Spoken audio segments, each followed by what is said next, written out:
Oh, well, hello there, everyone. How are you doing today? You having a nice, fun, mighty time? One of those good times? Let's see. Get the audio up there. Can you all hear that pretty well? Yep, what about you, Joe? It's been a little bit of a rough day. Not like the most rough, but just woke up with some stomach problems. Didn't get a good night of sleep, had to keep running up using the bathroom. It's been a while since I've had that.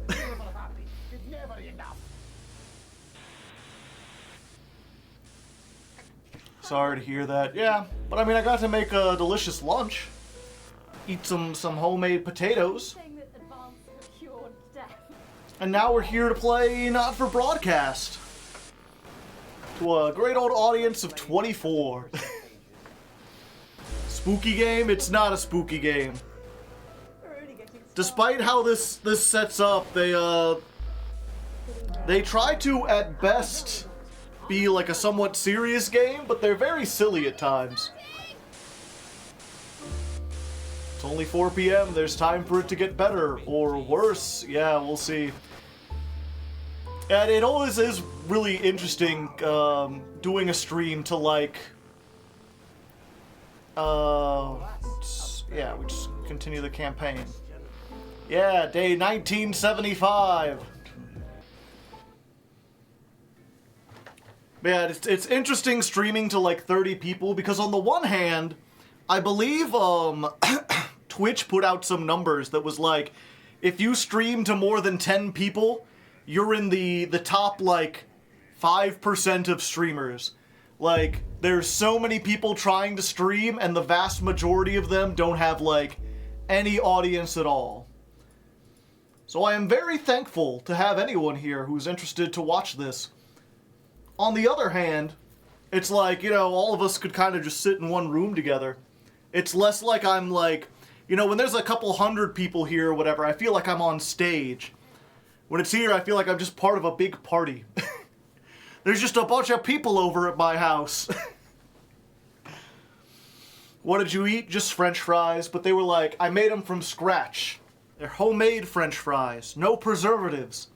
No artificial ingredients. Just potato and salt. As God intended.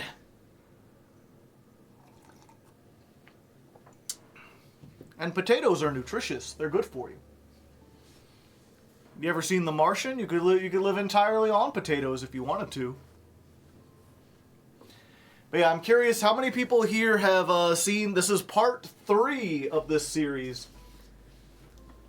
How many people here have seen the other 2 parts? How many people are familiar with this game at all? And how many people are like just jumping in for the first time and have no idea what's going on?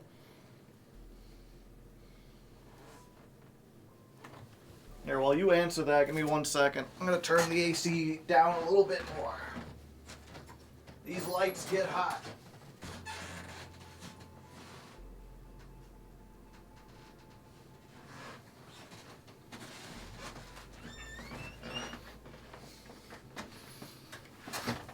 Never heard of it before? I keep meaning to watch The Martian. Well, obviously I'm familiar, yes. If you're just joining in, this is a Patreon request from Uber Super Sloth. They donate at a very high level. I think it's the $75 level on Patreon. You get to request some content. Most people use that to do like a Let's Learn or a deck build challenge or something.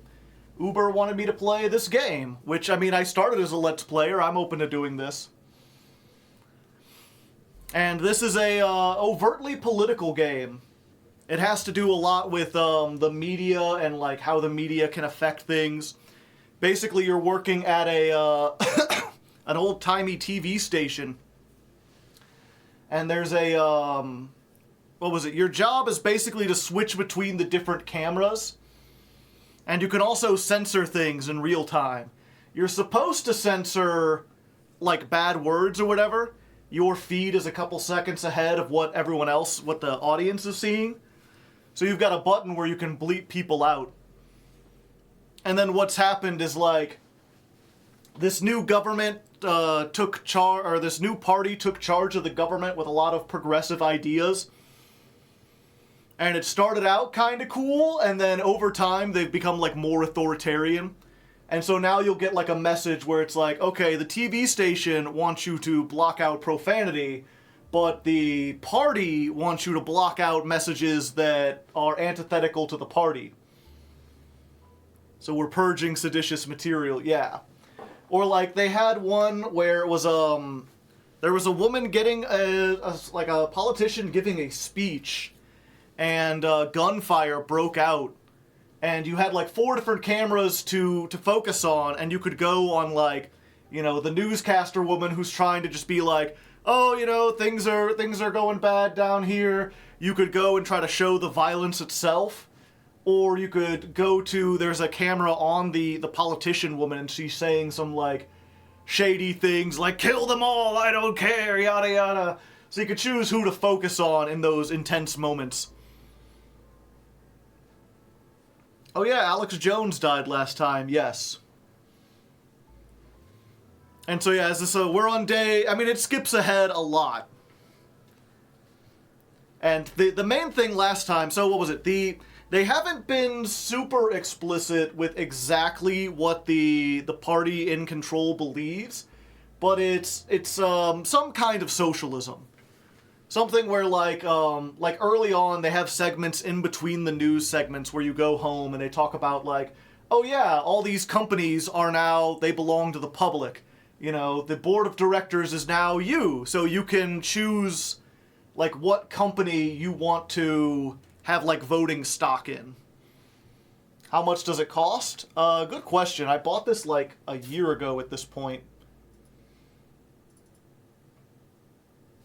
Yeah, and there's a lot of talk about, like, making medicine free and helping people out, making groceries a lot cheaper, although it's not, like, a pure socialist thing because there's still some private industry. And it's not like a communist thing because you're not getting, like, food for free. So it's some kind of, like, weird... It's weird because it's like markets... It's like a market socialist system. But they also apparently... it was extreme enough that every other country basically started a blockade with the country you're in. So there was, like, a big, like, famine and a lot of people were having trouble getting supplies and everything. There was a war.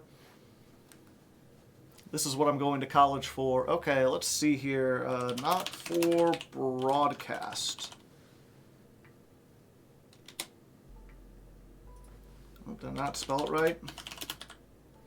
There it is. $25 currently. Good evening. I'm Jeremy. Which, I mean, I've gotten at least, what was it, first playthrough, and I'm on... at least 8 hours, so maybe. My healthcare plan is getting expensive, yeah. The war is over now. Yeah, that's the thing. We had a big discussion last time, and I won't focus too much on it. But it is funny. I saw RJ was posting on Twitter, and he was like, I hate discussing ethics with, like, college-educated people, because half the time there's someone who's, like, taken an ethics class, and you'll be like, well, I want a system that prioritizes the happiness of the people over everything else. And they'll be like, okay, that seems like a good idea, but what if, like, an alien overlord came down and they were like, I can make these 2 people eternally happy forever in a simulation where they'll never die, but in order to do that, I have to kill 10,000 people. Your system that, prefers happiness would be like, yeah, that's worth it. And I'm like, he's like, what kind of question, like, that's not a realistic hypothetical, though. You know, if I want to talk about, like, in real life, there's a lot easier ways to solve that. Trying to take that, like, if you have to, the only way to take down the system is to put up this big hypothetical about, like, an omnipresent AI or godlike aliens or some kind of demon. He's like, I think you've lost the point. But that's a lot of ethics classes will go into, like, these absurd, like, what are they called? Thought experiments. Seems like a good idea to me. And this kind of went into this territory, right? Where it's like, well, the government wants to, you know, take money away from the people who are hoarding it and give it to the people who need it the most. They want to create an egalitarian society where everyone's needs are met and there isn't poverty. People don't have to worry about, whatchamacallit, like medical debt or anything. And I'm like, that seems good. And then because the other countries blockade you and they need to stop that, they basically nuke four cities in the world with covertly planted nuclear devices, and then threaten the rest of the world that, like, hey, we have more of these in other major cities, and if you don't give in to all our demands, we will continue to nuke your cities. And so it's like, you know, you've got to, it's like, okay, so you get to have a nice society that wants to do everything, but they're responsible for the single biggest war crime in the history of the world. They've killed 10 million people, innocent people, by nuking civilian centers. Do you still support them? It's like, come on! Isn't that just a terrorist regime? I mean, that's a terrorist tactic, to be sure.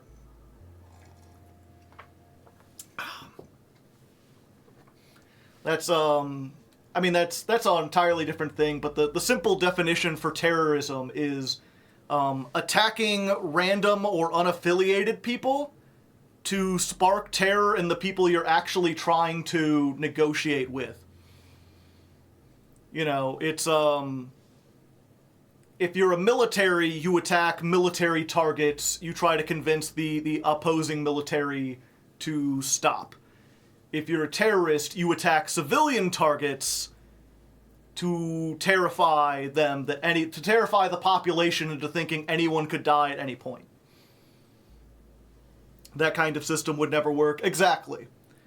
So that's where we're at. You know, we're in the middle of this crazy system where it's like the government policies at home are good, the government policies abroad are like genocidal. And apparently there's going to be sterility. So let's see how that works out. Do I remember how to play this game? I've checked the schedule for tonight. Nothing major to report. Certainly isn't anything you can't handle.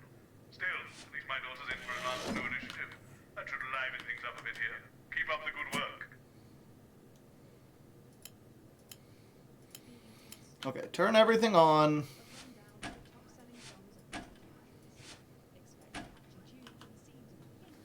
Put these in. No signal.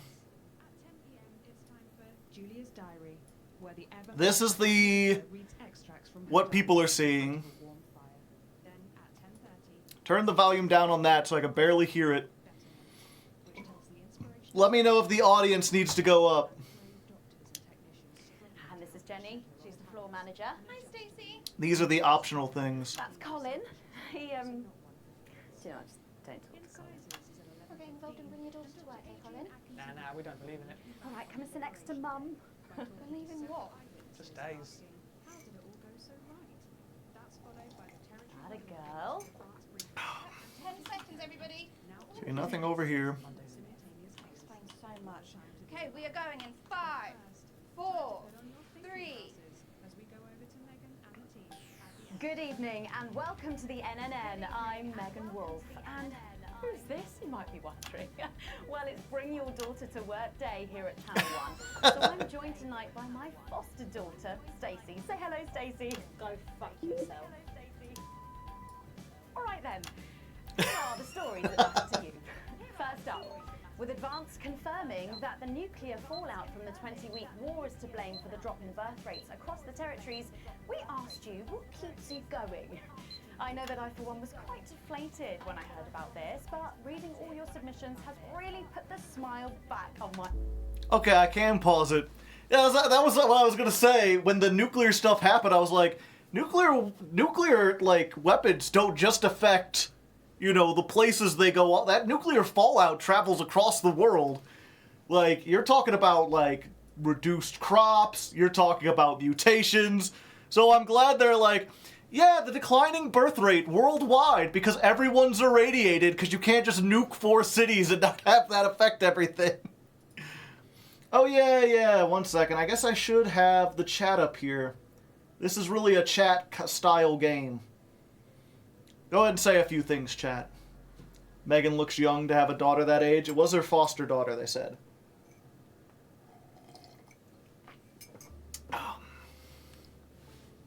My face. This is from Sonia in Larkfordshire. I've had plenty of time to fill, so I've started a new hobby. Since I started knitting, I barely remember that 85% of the country is sterile. My record is this scarf. It's 124 meters long. Holy shit. Thank you for that. And if you've started a new hobby, do write in and tell us about it. Next up, you know how we love your uncanny comestible coincidences, and I don't know about you, but I think this one really takes the biscuit. Gotta do the toast. Not sure what I'm more impressed by, Stacey. The things our viewers spot or the unbelievable way our menu centres are now able to feed every team member every single day.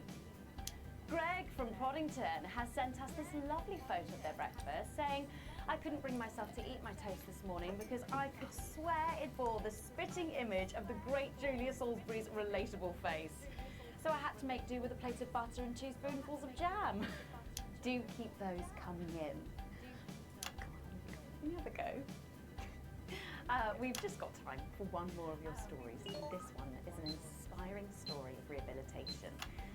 That's it, just tell us who it's from, yeah, and then read it out, okay? So this one says it's from John in Stokely. Before I was convicted, I'd never read a single book, but since I was released from Betterman, I haven't been able to stop. I'm even working at a library, and on our lunch breaks, Mr. Wordyworth spell checks my tattoos. We absolutely love hearing the way our neighbours and team members have been able to become better people. So do let us know your stories here. You can do this bit, Stacey. No, you're right. Come on, give it a try.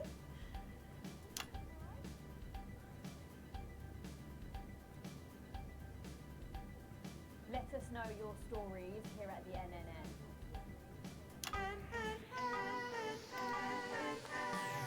Right, a change of pace coming up here. You'll need to use the S effect buttons for the next segment, but Advance have already selected when and what to use. Simple stuff. Just follow your government orders. Yeah, and there's a little bar up here at the top that says, like, the audience. If you do stuff badly, you'll lose the audience and they'll shut down everything, and then you'll have to do it again. We don't want to do it again. First up tonight on the NNN, it's time to celebrate this week's team lottery winners live from the Shakespeare Theatre right here in the capital. We're going to hand over to Julia Salisbury. I suppose you don't think much of her either, eh, Stacey? She's got a lot more going for her than you wankers. Okay. Approval there from Stacey. I forgot wanker was a frickin' slur. Good evening, everybody, and welcome to this week's Team Awards. Of all the many duties I have as team leader, this is by far the most pleasant. Oh. As I so often say to you, the uneven past is now, following the demise of Disrupt, firmly behind us. Applause. This is the new future.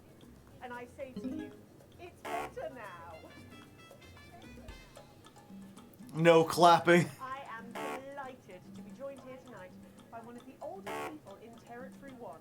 He was born over 107 years ago.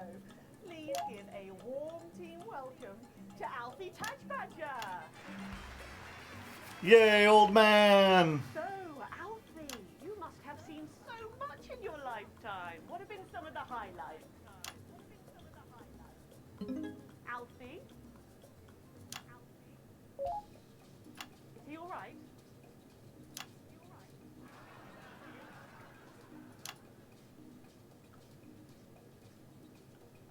His hearing aid isn't turned on.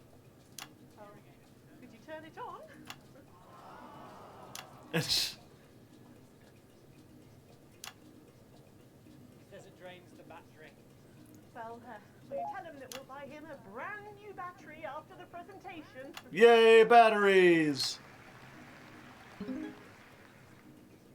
he says that's fine then.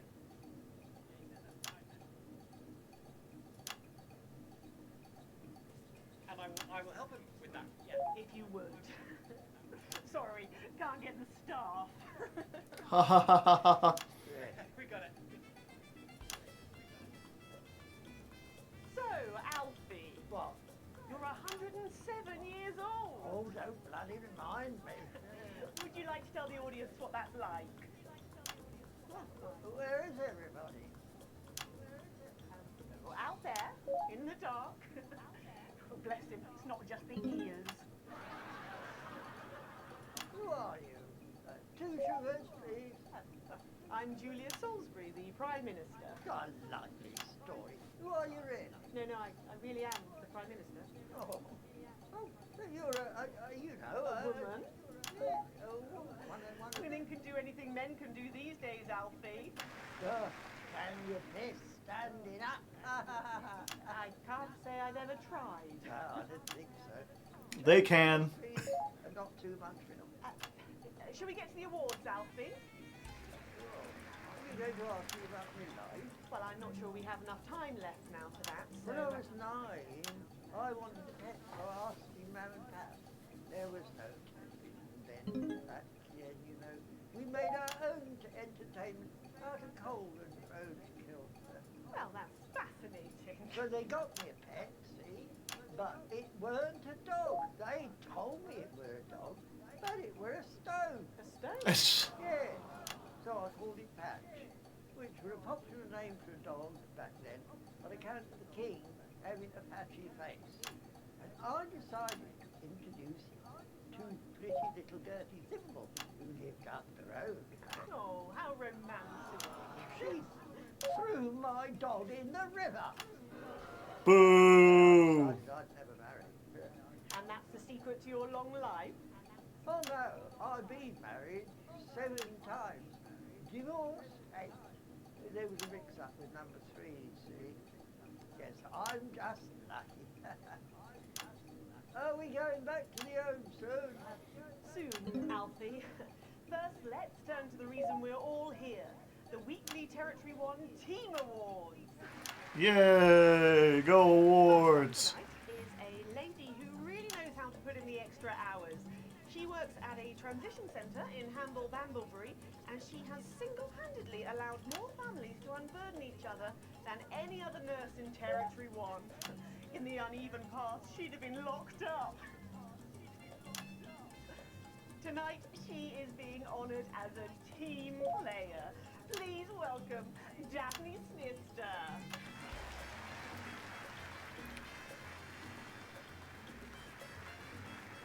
Hello, Daphne. Change me. Just give her a medal, Alfie. There's a good boy. Doctor, I mean, 2 sugars, please. And don't let it steep too long. I think you're supposed to give me one of those. Well, There he goes. Look. I can't get the arms up any higher than that. You'll have to go down, Mum. Thank God those fractious times are behind us. And now the territories are thriving. Are we in? As the actor said to the bishop. Yes, thank you. I've got it from here. Well done. Daphne Snister, everybody. Now, open your envelope and find out what you've won. Crikey, don't hold back there. She's tougher than one of Peter's homemade Eccles cakes. Got it. I won a holiday for 2 in Territory 15. Oh, Territory 15 is good this year. Marino, didn't it? I believe it did, yes. Why couldn't we have stuck with that then? It's easier to remember. We're all one nation now. Hang on a minute. Isn't it still on And fire? Daphne Snister, everyone. Oh, what about my change? I've been in these wide fronts for 3 days now. We'll get to that, Alfie. tonight is a couple from Farnley who, after a rocky start losing their family's ill-gotten gains to the Assets and Wealth Act, have really embraced the new future. Sniff. Setting up a community farm and petting zoo in their local area for all the local children to play. Please welcome Otho and Labelia, Jackson Randy-Gannett. Jackson Randy-Gannett.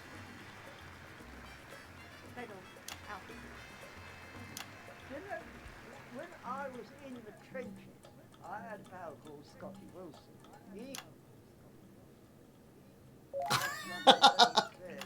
But he were my best mate. Should we just grab him? Probably for the best. And his best mate was Smudger Ace. There was him.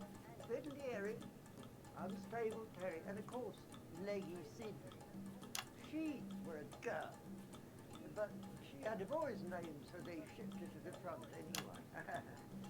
First girl any of us had ever seen close up. She's dead now. They all are. Smudger and Scotty never made it home.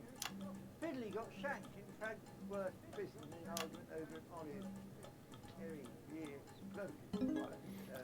He exploded quietly at home, as you do. Scratched herself to death. Just makes you think. Thanks, Alfie. Great contribution. So, Otho and Labelia, a petting zoo. After we lost all our wealth, well, we discovered there were actually people who would never even own a pony. So we decided to do something about it. That's the type of people we are, you see. Advantage of a private education, probably. Well, I'm sure we could debate that all night, but there's no time. So, let's see what you've won. Yes, but before we do, there's something I wanted to say to you. Oh, absolutely. Every citizen of the new future has my ear. When Advance came to power, you took all of our wealth. You took the shirts off of our backs. Quite literally, in my case, I used to collect shirts. You might as well have the rest of it, too. Oh, security! Oh God, not again. I've said it once, I've said it 1,000 times. Pennies and the news are not good bedfellows. Keep those flappy bits off my channel, Alex. And you are? Oh, no. Gotta go. Oh. It isn't right and it isn't fair. You tell him, girl. That's my wife, you know. Oh, no, you don't. You can't mix pearls with swine. It isn't right. We used to have 3 horses. Then the Bethel hung well. And now what have we got? 2 mangy goats, 1 mongrel dog called Kenneth, and a rooster that would bloody shut up. Get us ready quickly with please. As the actress said to the bishop. Oh, here we go again. Hello, Alfie Tagsmadger. Pleased to meet you. Ooh, action. Oh, don't worry, look. I'll protect you. Oh, oh, oh, oh. The brother won't know what he knows. You know, this reminds me of when I was in the 20s. Seeing what all the pretty girls on the beach. Everything was black and white then, of course. We'd visit the Penny Arcade. And how to Penny make Arcade? lard. Gamers. You couldn't buy lard in those days. You had to win it. Oh, it was so much simpler back then. Boys were boys, girls were girls. Everyone else was recruited by the circuses. There were loads of them, you see, circuses, with their big tents and their candy blossoms. You'd hear the music, the pipe organ, drifting over the nearby fields. My mum used to call it the most magical sound in the world. This was before she lost her hearing after giving a particularly loud round of applause.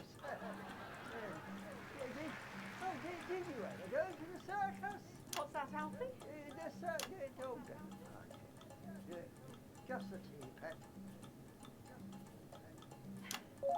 Well, that was an unexpected dose of naked nostalgia. Ha ha ha ha ha. Some people simply can't let go of the past. That's why I look in joy and fervent admiration at the younger generation. So cohesive, such a team. And and with fertility falling throughout the territories, we should value our fabulous new generation now more than ever. Our final winner tonight is a go-getter who really went and got him, helping to Yeah, I can't pick the ones that aren't right. disrupt collaborators in his own neighborhood. Since then, he's gone on to be a senior cohesion cadet leader and organized all of the entertainment at last year's Camp Cooperation. Our final winner tonight, Edwin Neverlay. Oh, Used to be in a transition centre, you all belong. Prime Minister, it's an absolute pleasure to finally meet you. We're very similar, in my opinion. Well, I've never been much of a role model. Nonsense, Prime Minister. You have saved this country. You have fought enemies, foreign and domestic, with an iron fist. As with my own tiny fists have I. Well, let's open the envelope and find out what you've won. Maybe it'll be a fist enlargement. A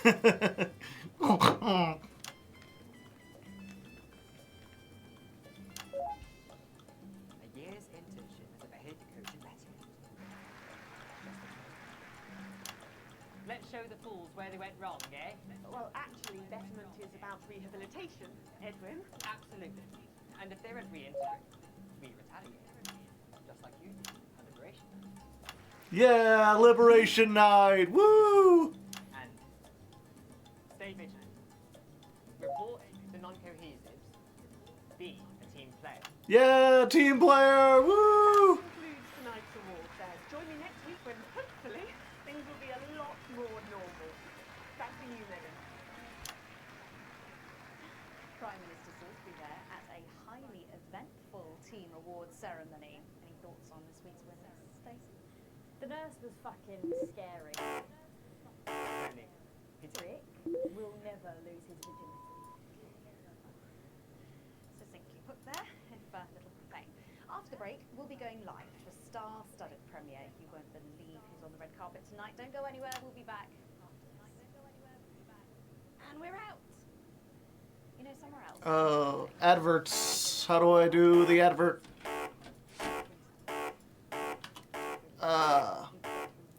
How do I play the advert? I forgot. Okay, there we go. Oh, Alex, one other... What's that? You're off already? I know you had to take a day of work with Junior, but... Oh, I see. No luck still with Deal. I'm so sorry, darling. Of course. I'll speak to you later. Oh, Alex. Completely forgot what I was going to say. Blast it all. Still, I'm lucky to have her. Are you receiving us? Are you fucking with me? Oh, right. So she can swear. The United Territories Anthem Slam. We're looking for a new song for the new future. Something that speaks from and to your hearts. An original composition of cooperation and cohesiveness. A song of solidarity for a steadfast society. No previous songwriting experience is required. All you need to do is record or notate your anthem and, if possible, arrange it for a modern 39-piece chamber orchestra or 44-voice choir. The entries will be judged by acclaimed composer Jonathan Williamson, responsible for the soundtracks to Bullet Man, The Automated, and, of course, Space Opera, Parts 1, 2, and 5. I love Space Opera Part 5. Closing trousers, sharpen your music stick, and have a go. You can grab the friendly 31-page entry form at your nearest team offices. And we are going in 5, 4, 3. Welcome back. Stacey's still here. Wishing she wasn't. Thanks, Stacey. And in this segment, we're delighted to have sent Robin and Patrick to the movies. Yes, tonight is the world premiere of The Automated, starring Lawrence Blunderclatch and the late, great Helena Canterbury-Boatshoe. And all the stars are out tonight. We first covered this film almost 5 years ago, back when it was called The Medicated. Then, for mysterious reasons, the film was suddenly pulled the night before its release. Well, since then, executive producer George Focus has spent 5 long years polishing the film and turning it into a special edition and premiering tonight with extensive Premiering. visual effects and a top quality voice team. George says it's the movie he always wanted to make. Now, let's take a look at it. The moon base, 3 solar rotations. I can't deconstruct it. I can't deconstruct it.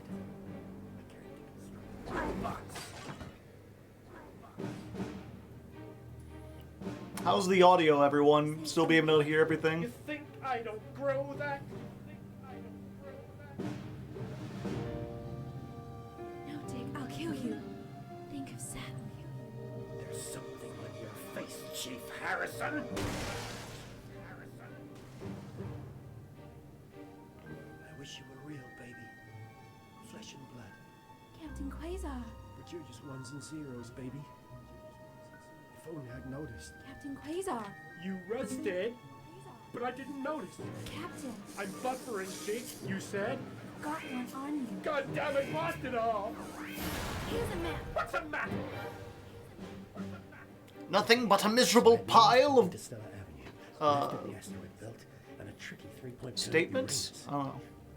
What are these symbols? This corner. This is the key. Shut it down. Yes, yes, we could shut it down. Yes, we could shut it down. Ask ourselves. Who are we? Dun dun dun.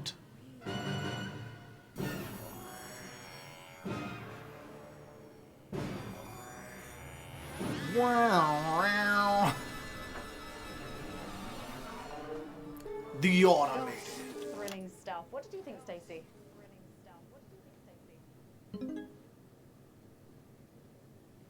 The robots were alright, I guess.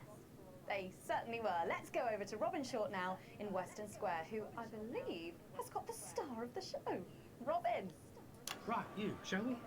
Yes, we are live from Western Square with a man who needs no introduction, Florence Blunderclatch. How is your Don't show the screens with a red light. I know I'm not supposed to, but I kind of like to sometimes, you know?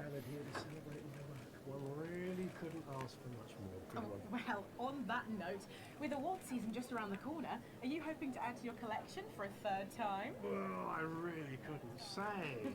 But if the association deigned to honour me for a 4th time, so be it. It's really not for me to say. But let's just say that I know of 3 little gold men who are getting rather lonely. Absolutely. Because I've won 3 little awards.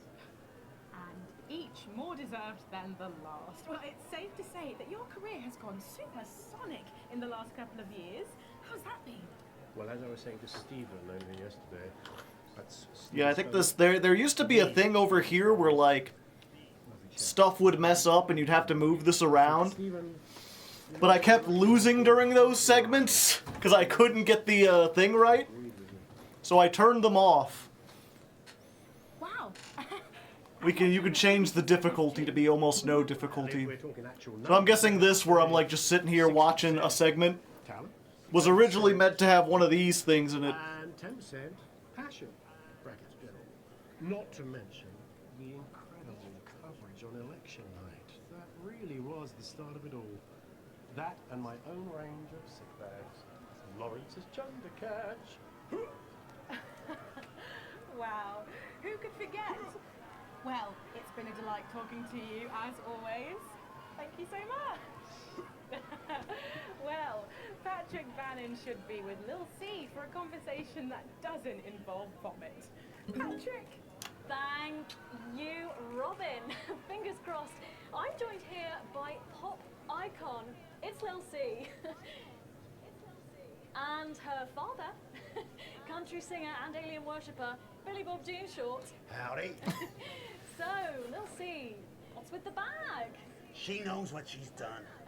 Well, you love this look. Is it one of yours? No, you know it's not. We don't do that anymore. Yes, of course. Your clothing label went bankrupt, didn't it? Yes, because a certain TV show failed to fulfill their contractual obligations. Well, you look great. Well, that's probably due to her new cosmetics and wellness brand. Well, I'm not sure that it is. is. Let her show you. This is our new eyeshadow palette. She calls this one Glands. Wow, it's scented. Wow, that was a surprise. And this next one, this is our new lipstick. We call this shade Lips. Oh, wow. Why is it so salty? It's organic. Mm. And this, our next one, this body spray. This is a body mist which rebalances your hormones and actually smells like fertility. Oh, right, yeah. Wow. You feel that? Yeah, that burns. Oh. All this is part of Lil C's new range, straight from my veins. Oh, good lord. Praise Craglar! So. Praise Craglar. You're retiring from the music industry. Is that Kid Rock? No. Well, she's way past her prime, Patrick. It was very hard for her to accept at first, but the industry's very, very sure about these things. Well, sure we can't convince you to release just one last album? We do actually have another album ready, but that's for the label to release in case she dies over the next 10 years or so. Oh, really? Well, given the way she's going, you might get it by Christmas. Well, we better let you get back. Now remember, we need the money. So, she's also available for parties, weddings, funerals, and bar mitzvahs. Well, thank you, Lil C. That's Lil C there. Oh, it looks like Robin has got hold of Jesus. Is it obvious I'm sweating, Robin? It absolutely is, Patrick. Jesus, I almost can't believe you're here. How have you been? You know, I like to walk amongst the peoples every now and then. Oh, me too. Close to me. But not for that To reason. be close is to be human. And to be human is to be apart. So deep! Ah! Write that down. Hey, Rachel, write that one down. It's good to see you've done so well for yourself. Thank you, my child. You know, I have you to thank for that. If it was never for your show supporting me and my music, I never would have transcended. Now, there are rumours going around that you might be running for office. Is there any truth to that? Yeah, that's absolutely true, yeah. But you're aware that elections have been suspended in the territories? No, I'm not running to be no Prime Minister. Oh, you're not? No. I'm gonna be King of the Moon. Oh! I'd vote for him. King of the Moon 2025. No, sorry. You're running for King of the Moon? No, not running. It's my birthright. And does this have anything to do with... I'm not sure about that. I may have changed my mind. If he wants to run, I'll vote for him. But if he's going to get in here with this birthright shit, I ain't doing it. Okay, and how long will this last? Will it go the way of last year's Living as a Mouse fiasco? Or maybe your foray into ventriloquist beats? I don't make the moon rules. I merely live by them. So, are you looking forward to seeing the automated? You know, I don't believe in film. Thou shalt keep thine image still and holy. That's track 4, Jesus Christ made us love. Okay, thank you for your time, and good luck with your new life in space. And with you, my child. And also with you. Well, Megan, that's what success looks like. I'm going to see if we can grab someone else to have a chat. Back to you. Thanks, Robin. But I think Stacey and I are probably in quite enough trouble where we are. So, 3 big names there, Stacey. Yeah, big names. Any thoughts about them, maybe from your generation's perspective? You won't like my opinion. Go on, try me. Well, Bumbanonk is so old he's like 1 week away from a transition centre, so who cares? And Lil C was cool when I was like 12 or something, but now she's just another fucking loony. And Jesus is a disrupt-loving wanker who should have died with the rest of them 3 years ago. You're right. You agree with me? No, you're right, I don't like your opinion. But thankfully, we can go back to Patrick now, who has another familiar face to catch up with. Oh, Patrick, what's the atmosphere like there? It's absolutely buzzing here, Megan. The anticipation is killing us. But a little birdie's told us that any moment now, we should get a glimpse of someone incredibly popular with our viewers. A favourite destination for many of the fans. Yes, the Mayor of Bumley will be arriving literally any second now. The Mayor of Bumley! What happened 3 years ago, the nukes? No, that was, there was... they just said it, now I can't remember it. But there was a group inside, the country that was, like, trying to fight against the regime. But they were led by, like, before everything went hostile, when the Advance was still just, like, a political party, and they didn't, like, stop the elections from happening, there was a guy who kept coming on the TV who was, like, trying to sell books and podcasts, and he was basically just, like, he was a parody of, like, Alex Jones. He was just doing all these conspiracy theories, and you find out pretty early on that he's just bankrolled by all the wealthy people who want to make Advance look bad. And then once Advance starts doing shady shit, their organization became more militant. They started, like, attacking food centers and stuff like that. And I was like, okay, I get it, you want to resist, and I get that, like, sometimes violent resistance is maybe not necessary, but, like, warranted under certain conditions. I mean, if the territory's, like, nuking millions of people and you need to stop them, like, yeah, you know, you'd be saving tens of millions of lives, stopping more nukes. But they did it by attacking a bunch of food centers. It's like, well, now people can't eat. You're not harming the government, you're harming the citizens of the government more than anything. He was literally called Alan James. Yeah. And it was, what was it? They had that organization, and it was, at first it was like this weird shadowy voice that would appear on the like, they hijacked the line, and then you find out that it's the Alex Jones guy. And I'm like, you're already on thin ice because I don't like your methods, but also, you're led by the guy who was not trustworthy to begin with. Harming the supply chain affects everyone. Like, again, it's like, I feel like if you had someone more relatable, if you had someone more trustworthy, who I knew wasn't like someone who I didn't know for certain was a shill who would just do anything for money and clearly didn't believe in any cause and was just trying to get, like, a paycheck for himself, for his wealthy donors, like, you could have at least made an argument for his side. But by putting, like, the most unlikable, untrustworthy person in charge of it, you pretty much guaranteed that, like, yeah, if I have to pick a side, I'm gonna pick the side that's at least feeding some people. Jeremy Donaldson did not, yeah. Like, Jeremy Donaldson made a point. He was the old newscaster who didn't really like Advance and was more sympathetic. I agreed with him a little bit. But Alan James, yeah. Just like the oil protester. See, that again, that's the, you know what, I guess that's a good point to talk about, like, a modern thing. Because if you didn't hear, they're the Just Stop Oil protesters or whatever. I believe in Britain, they got, like, their protests, they got, prosecuted for them, and they were given, like, 5 years in prison.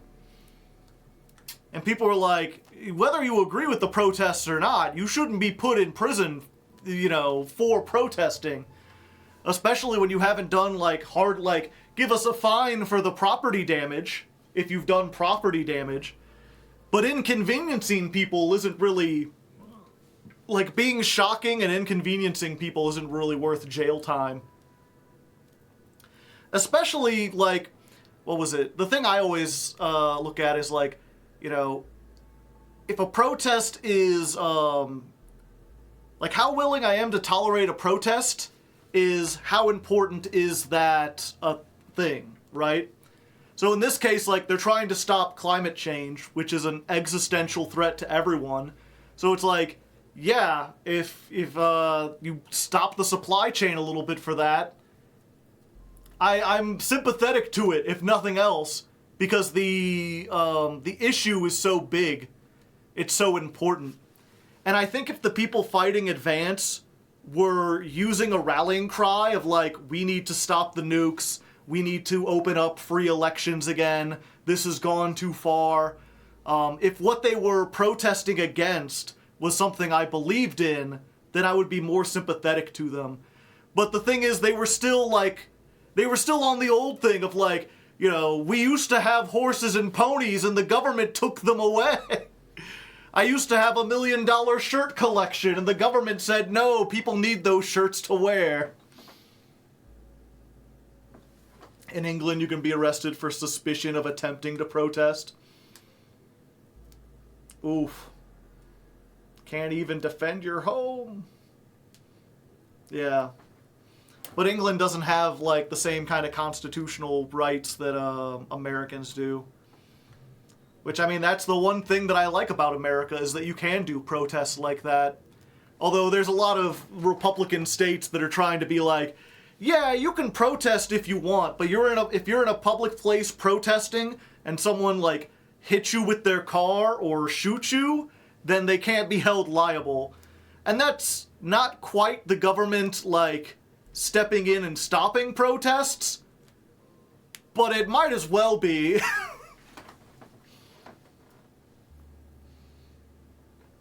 Cool, harm the horse. That solved pollution. I don't think that necessarily... Granted, I don't know what happened with the horse or whatever. I was just looking at that example.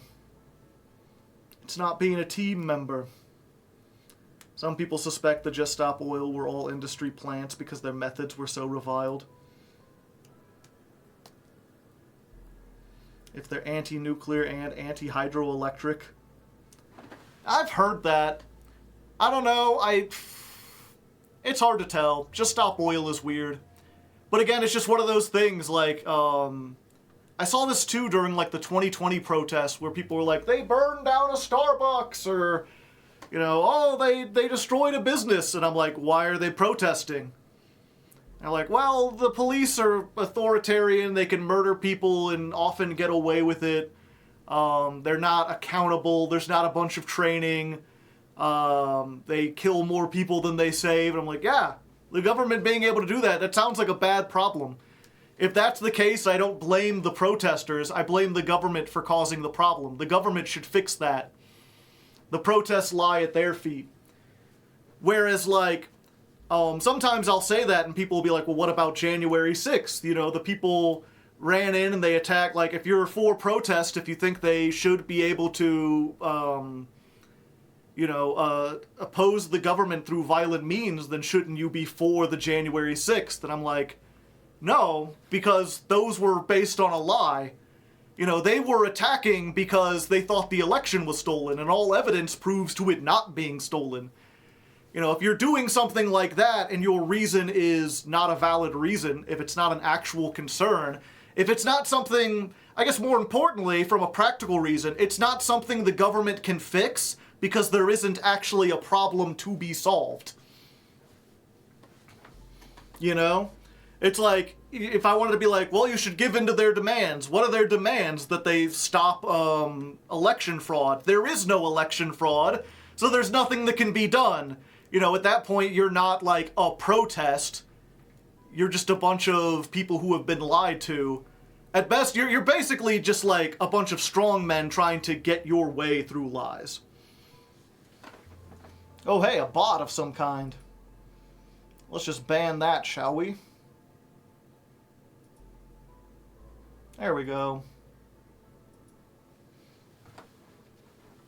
And so, yeah, that's the long story short. I think when it comes to protests, the important part is what are they protesting? If what they're protesting is a valid concern that can and should be fixed, then the onus is on the people in power to fix that problem, because that would stop the protests. If the protests are over something unjust or something that shouldn't be allowed in the first place, then the onus is on the protesters. You know, the government shouldn't give in to demands that are unjust. And when it came to the people fighting Advance, it was like, It was a weird thing where, like, they were against advance, and advance was wrong, but they were against advance for all the wrong reasons. You know? They were like, no, give all the millionaires their money back. And I'm like, I liked that part. That was the part of advance I was on board with. If you want to stop advance, you need to be, I'm going to stop advance because of the nukes. Because of the lack of free elections and stuff like that. Because the murdering the elderly part.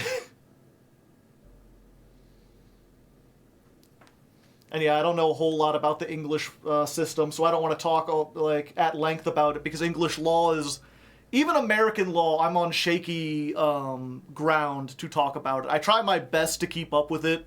I went to college to be a stenographer, so I've taken some like legal, a couple like basic legal classes, so I can read court cases and understand them and watch like not court, but like lawyer YouTubers and understand everything they're talking about. I try to keep abreast of all this, but I'm no expert by any means. And British courts are even completely different. How secret is the stream? I mean, it's only 30 people who know of it. No sign of him yet, but as you can tell, the atmosphere here really Ooh, they're getting in a fight. Something else. Patrick Bannon, NNN. What's it been like since Bumley got so popular? Well, it's been wonderful. The tourism numbers have exploded thanks to the marketing campaign. You should look into England. The country has really gone downhill. More Bumleyan jobs. I try to keep up a little bit, but I'm focusing more on my own country. Of course, it's not all bums and roses. It's almost impossible to get a good look at the whole these days. The crowds are unbelievable. Look at Blakelands. It's a bloody marvellous hole. And how have you found public service? Oh, okay. For a second I was like, wait, was bloody, is that a curse word? The town that I love so dearly. From the banks of the graceful Taint to the quiet elegance of the vomit-soaked car park outside the 24-hour petrol station. It's been a privilege, a pleasure, a gift, and I can't thank the mayor enough for all he's done. Let's talk to the mayor now. Excuse me, sir. Can you tell us a bit of what it's like to be elected to such a prestigious office? The mayor is a dog? And do you have any words for your legions of fans out there? Stoic, but blistering honesty from the Right Honourable Peanut T. Fortescue there, and his PA. A proclamation. Quickly, fetch a policy bag. Yes, sir. We'll get it ratified at once. Well, there you have it, Megan. What an honour to literally see local government at work there. I'm still in shock. Back to you at the studio. Thanks, Patrick.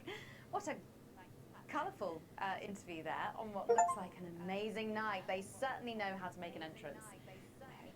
I got an achievement for meeting the mayor of Bumley. It does seem to have unstoppable written all over it, because despite Boris Horsey in Hours magazine calling it Lawrence Blunderclatch's overly long suicide note, in a review which ends with the words, and he hasn't even had the decency to see it through, the film, which is free to all residents of the territories, has seen record pre-bookings and looks set to run for months and months. But let's go back to those lucky few seeing it tonight. Oh, I'm so jealous. Robin, you seen it? Well, I thought I saw some leprechauns in the green room, but I think it might have been someone's kids. Top of the morning to ya. They just keep coming. And here are some more famous faces, or famous brains, I suppose. It's Dr. David Wong, and Dr. Ingrid is also here. We have been following your plight so closely on our show over the last few years. What's it like to be back on dry land? It's so wonderful. I'm still not used to it. Every time I see the sun, I want to just scream out in joy. I'm grateful every day to your viewers for their support. Without them, well, we wouldn't be here. Oh yeah, they were trapped underground for like 4 years. And am I right in thinking that you two have a lovely little boy together? Dante's 3 now, and he's gorgeous. Oh, what a beautiful family. Not since she left. Oh, excuse me, I didn't mean to, It's fine. Oh, it's fine, is it? Well, what happened? Well, you know, the normal story. Sometimes things aren't as easy as they were when all you had was a key. And no sooner was she able to see me in daylight than she was zooming off with a moron. She's not a moron. She's a doctor. A dermatologist is not a doctor. So sorry about this.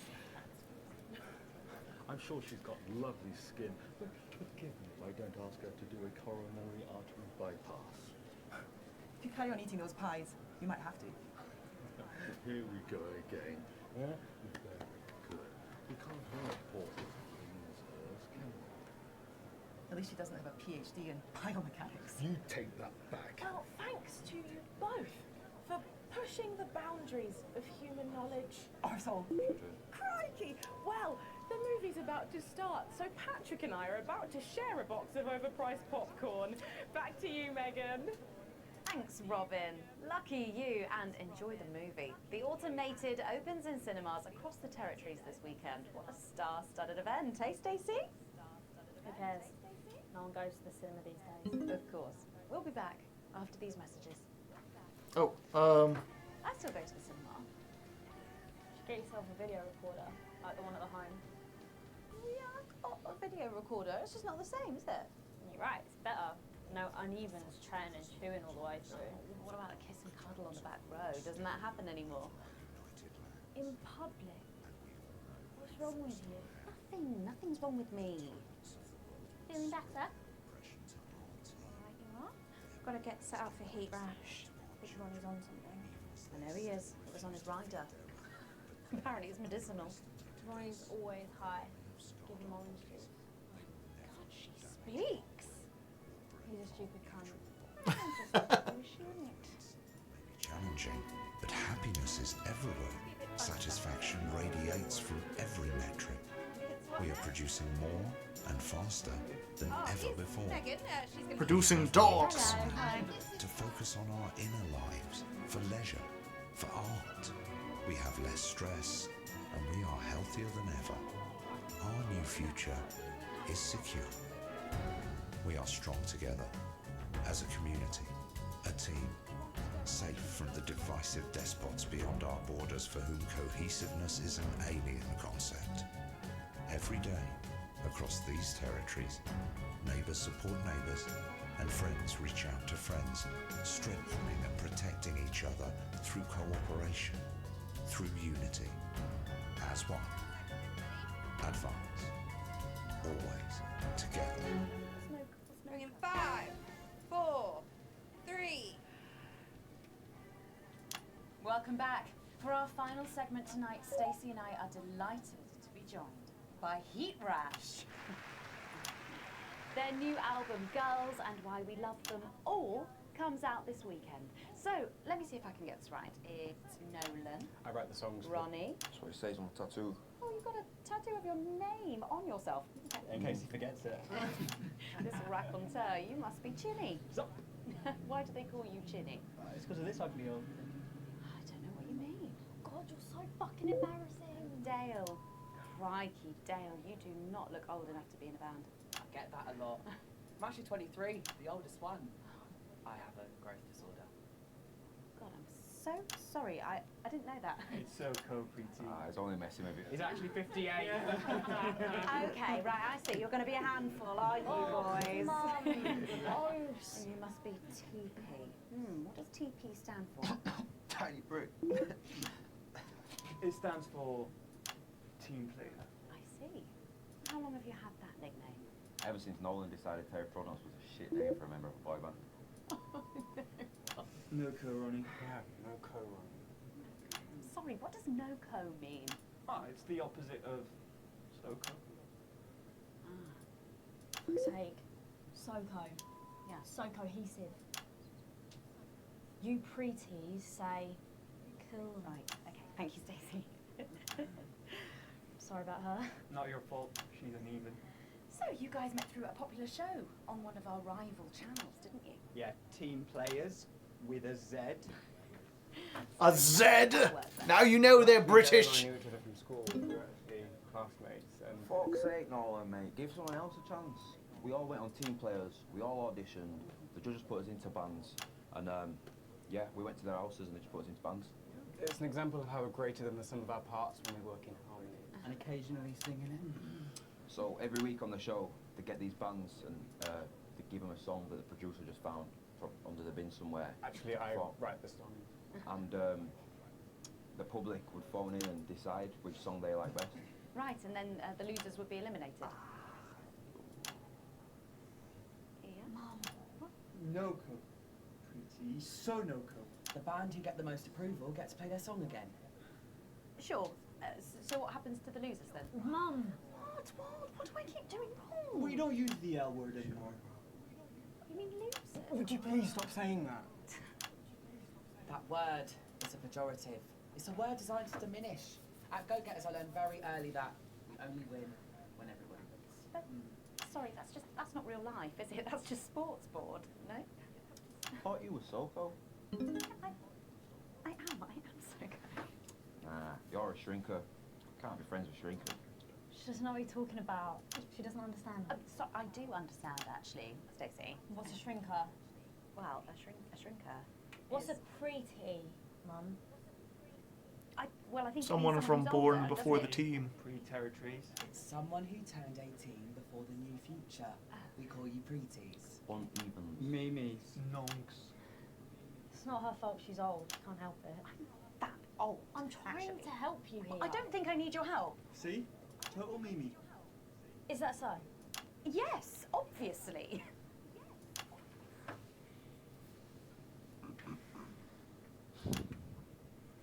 I will give them this. They've made a pretty good slang for the future.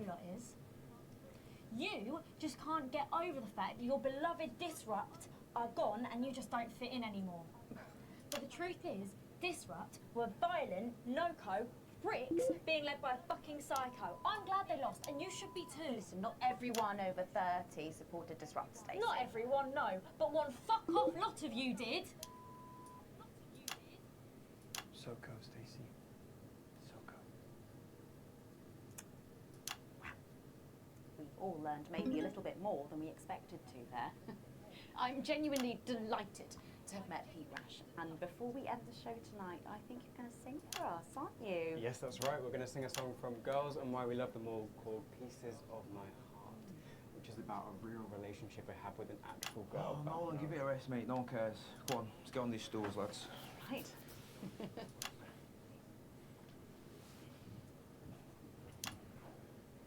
So, Stacey, can I get your contact? Oh, she's 15.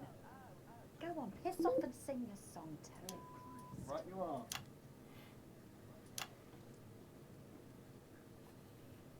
So, here they are with their latest single, Pieces of My Heart. Are you excited, Stacey? Not for me, no. I only listen to blip music and a bit of jizzcore. Pop music is... Yes, I know I meant to mention this earlier.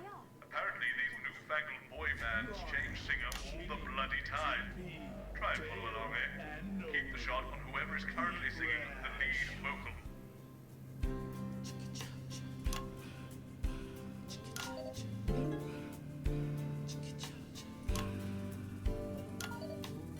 I saw you standing by the Manucano with a brand new pair of Lycras, baby. Do you remember? You took the first of the pieces of my heart. We wandered into a bush and grabbed a vodka and stang. Took our assets and our wealth and drew them out of the bag. I gave you little pieces of my heart. I didn't know two hearts could ever feel like this, girl. It's like you were custom made for me by Remington's West. I take all of the loves that didn't last and leave them in the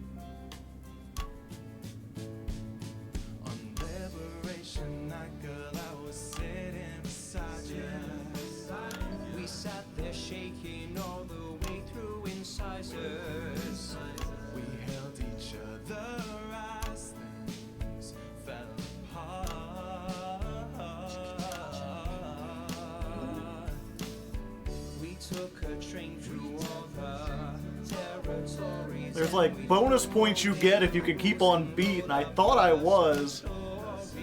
I can't tell exactly what it wants to do. 3, 4, 1, 2, 3, 4, 1, 2, 3, 4, 1, 2,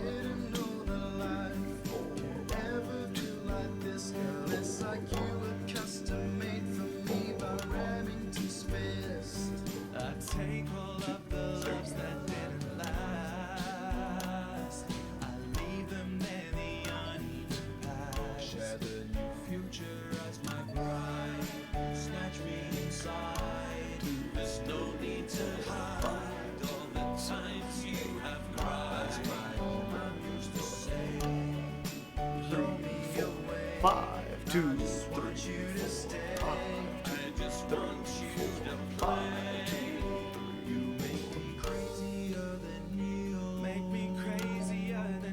Damn it.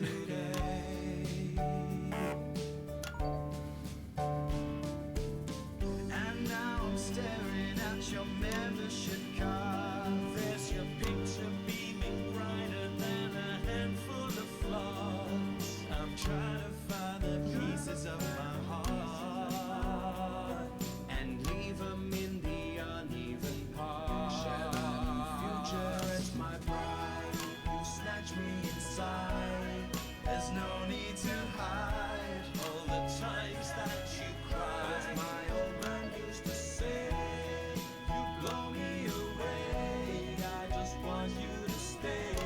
I just want you to play. You make me crazier than neon. Crazier than neon. Crazier than neon today. Who's Neil again?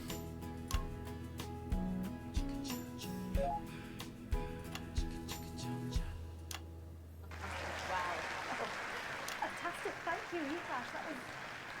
That was actually really good. Best of luck. Thank you for coming in. Now it's almost time for final thoughts tonight. And I've actually asked Stacey to write a few, and they're just being programmed onto the auto cue now. Now, I have no idea what she's going to say. So, fingers on that bleep button in the broadcast room, just in case. Take it away, Stacey. My name is Stacey. I guess you know that by now. Don't know why I put that in there. Anyway. I don't watch the news. There's no need. You hear all the important stuff from your mates, so I don't know what's considered important anymore.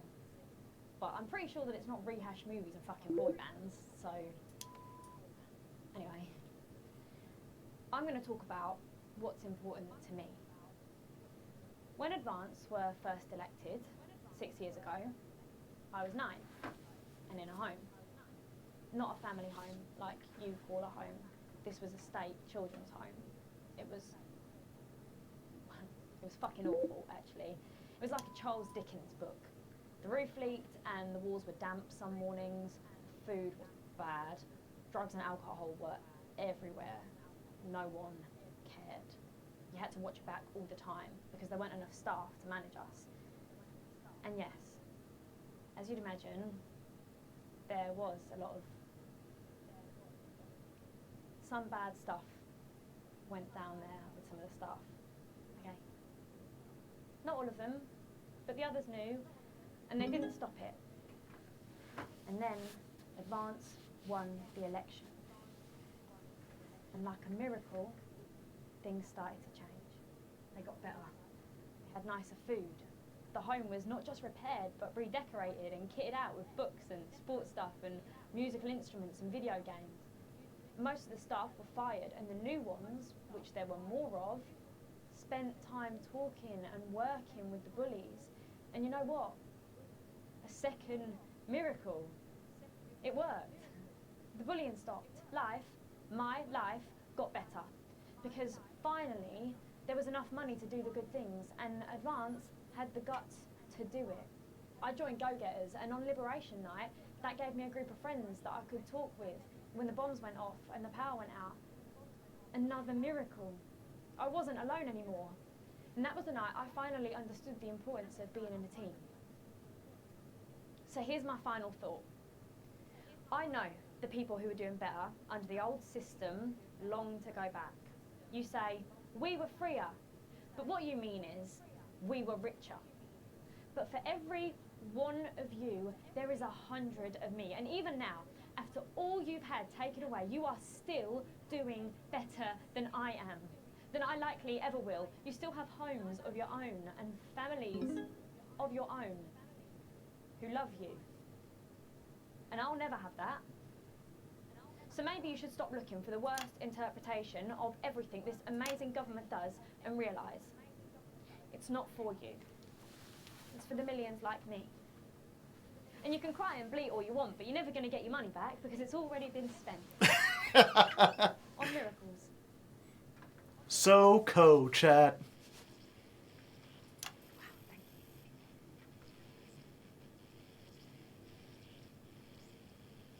Keep making tomorrow better. And we're out. Is that all right? Yes. Yes, that was more than all right. Nicely done. I think you might have actually given them something to think about. So I guess you're going to be taking me back to the home now then. I was thinking we could go out somewhere and, I don't know, have a meal, talk about our options, if that's okay. Of course, Miss Wolf. Security will be standing by. So they're always there then? There was a thing a few years ago now. Oh, with that Jeremy bloke? I heard about that, everyone did. Were you here back then? Doesn't look old enough. Growing on me. Yeah, she does that. Broadcast complete. This one of the DLCs? I don't think so.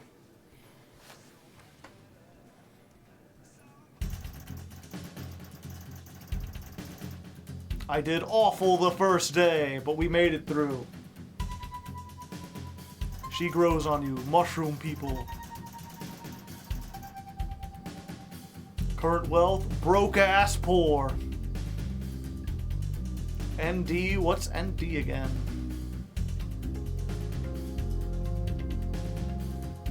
Wait, advance went down?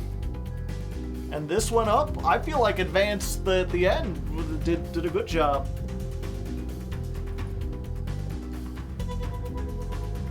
So that speech at the end, yeah, it's a pretty good one.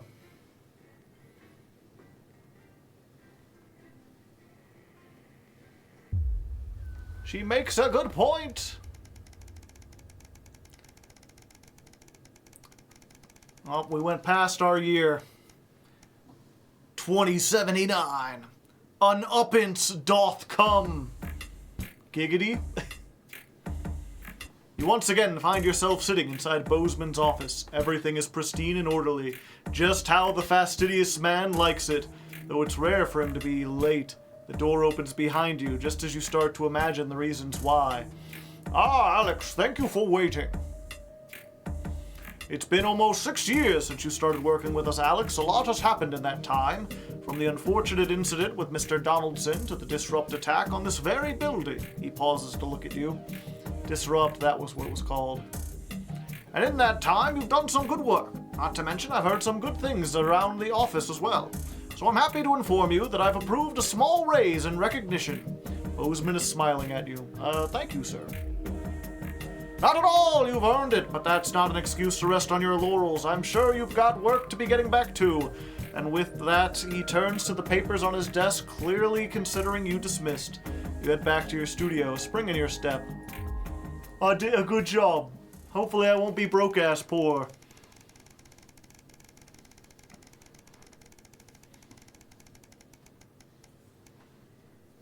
What's this, like a year later? A foregone conclusion.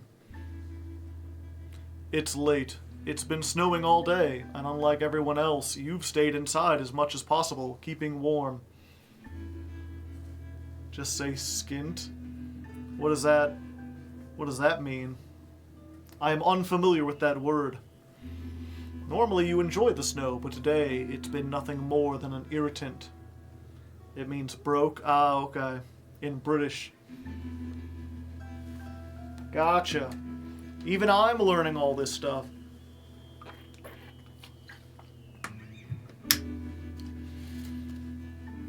I do like that phrase. Again, it's it was introduced a little. Well, I don't know. I think they did a pretty good job. You know, having a bunch of young people and like the teenager on there. I always like it when it's good world building when like a world has slang of its own. Be like, oh, SoCo. Is this still the main storyline? I think so.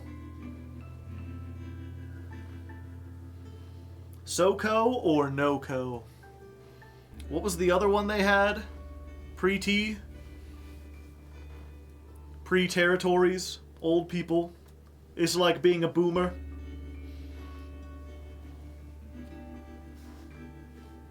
They had one more. A Mimi. So Mimi. It's me, all over the place. Okay, so tomorrow I've got the day off. Good. Sam always gets excited when they see the snow, but they were younger. Or when they were younger, they'd always wrap the kids up and take them out to play. It's been a while since that happened. Something about the warm fire and the dark nights always makes you feel nostalgic. The sound of the front door opening startles you out of your thoughts. Hey, I'm back, Sam calls before coming to find you in the living room. Oh, the fire's going. It's lovely and cozy in here. They come in and sit by you, leaning their head on your shoulder. How was it? Sam sighs. Oh, you know the usual. Spent the morning volunteering at the menu center, making myself useful.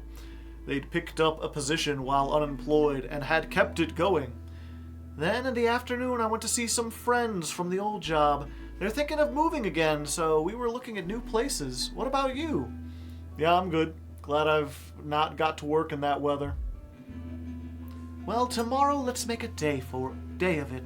Let's go for a walk. Maybe I'll drag you up to the top of the hill with a sled and we can race like the old days. I don't know, we're getting a bit old. You start to object, but Sam cuts you off. Oh, you're only saying that because you know I'll win. They give you a wink and a kiss before getting up and going to the kitchen, calling back over their shoulder. Loser pays for the cocoa. You're very lucky to have Sam. I did a good job. I'm still married. So what's it like? February, March? A time for reflection. It's been over 13 years since your dad died. You visited his grave a few times since then. Normally during times of stress, or when you're trying to figure something out, or when you just want some peace and quiet. Today is no different. Did my dad die during the... No, because we've only been here for 6 years, so I guess he died before the game started. Patrick Winston! I guess that's my last name is Winston. I didn't know that. You feel Sam's hand on your shoulder, giving you a reassuring squeeze. You're grateful that they're still here with you, but having them by your side always seems to make things easier. The call of a raven catches your attention as it flies away. Charlie was only 8 when his grandfather died. He didn't really appreciate how big the loss was at the time, but as you got older, you did your best to pass on what your dad taught you. But now he's all grown up. He's actually starting to teach you, which is strange, but in a nice way. You're proud of the man he's become. Truly, he is SoCo. Susie. Poor Susie. What you wouldn't give to have her back, even just to argue with. She just wanted to explore the world. So curious, so full of life, until Liberation Night. Everything changed then. 1985, apparently. And yeah, that was the other thing, is your daughter was out, she was like, oh, I want to backpack through Europe for the summer. So she left for like 6 months, and that was when they had the big nuke. She was in one of the cities that got nuked. So many lives destroyed. The relationship with Chris has always been a bit up and down, but of late, you seem to actually be getting along. It makes a nice change, and has certainly made life easier with Sam. But that's family. You gotta take the good with the bad. Taking your mother to the transition center was a difficult decision, maybe the hardest of your life. You're still not sure if it was the right one, but she's definitely not suffering any longer. And at least she and your dad are together now, whatever happens next. Yeah, I remember... I forget, the transition center at the time, they didn't make it seem like it was entirely euthanasia. I think? I'm trying to remember, was it clear? I forget if, like, it was like, oh, it's just a retirement home, and then we found out that, like, even though, like, we knew they did euthanasia, but we didn't think it was, like, everyone. Or was it that she was like, yeah, I don't mind going to the transition center? My daughter didn't die when I played. Well, why didn't you, did you not let her go on vacation? Also, is this the end of the game?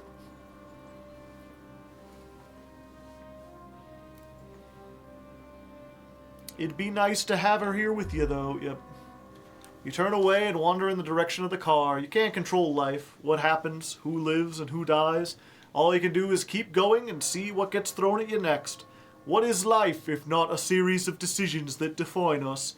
And we'll never know which ones will take us which way and which ones will bring us here. It was explicitly euthanasia. Gotcha. Oh yeah, I think, I'm trying to remember, like, what happened there. Because I'm like, yeah, I have nothing against euthanasia on principle, but obviously you have to give people every chance to, like, not be euthanized. I think it was one of those things where, like, me and the wife were discussing whether or not she would go to the transition center, and I'm like, you know what's missing from this game? The ability to talk to my mother-in-law and be like, hey, how do you feel about this? 7 years since the election, the finale. Evening, Alex. I know lately what we've been putting out has been little more than government-prescribed drivel. But I'd like you to pay particular attention during tonight's show. It's important. It's also worth noting we're still having problems with the equipment. Locked buttons, screens flickering on and off, sparks and the like. I'm sure you'll manage without issue. Oh, and don't forget, you've got free reign of the SFX buttons now, so make sure you use them to keep things lively. Oh, okay. Lively times. What happened to Jeremy, by the way? Jeremy, he went crazy on the TV and held people hostage with a gun to be like, what Advance is doing is not right. And then people came in and he got arrested. And then, what's the group? Disrupt broke him out of prison. And we've been waiting to hear back from him again at some point. Yeah, I believe he got broken out, if I'm not mistaken. And yeah, I will ask Uber, your daughter, she didn't die. As far as you know, was that because of some kind of decision you made, like, during the broadcast? Or was it just, like, when she came and asked for permit? Because I believe she asked if she could go on vacation, and I was like, yeah, we have the money, so go ahead and do it. Like, I wasn't sure if it was one of those things like, because you supported Advance in this thing, that's what caused her to die. Or was it literally just, like, something you couldn't have predicted?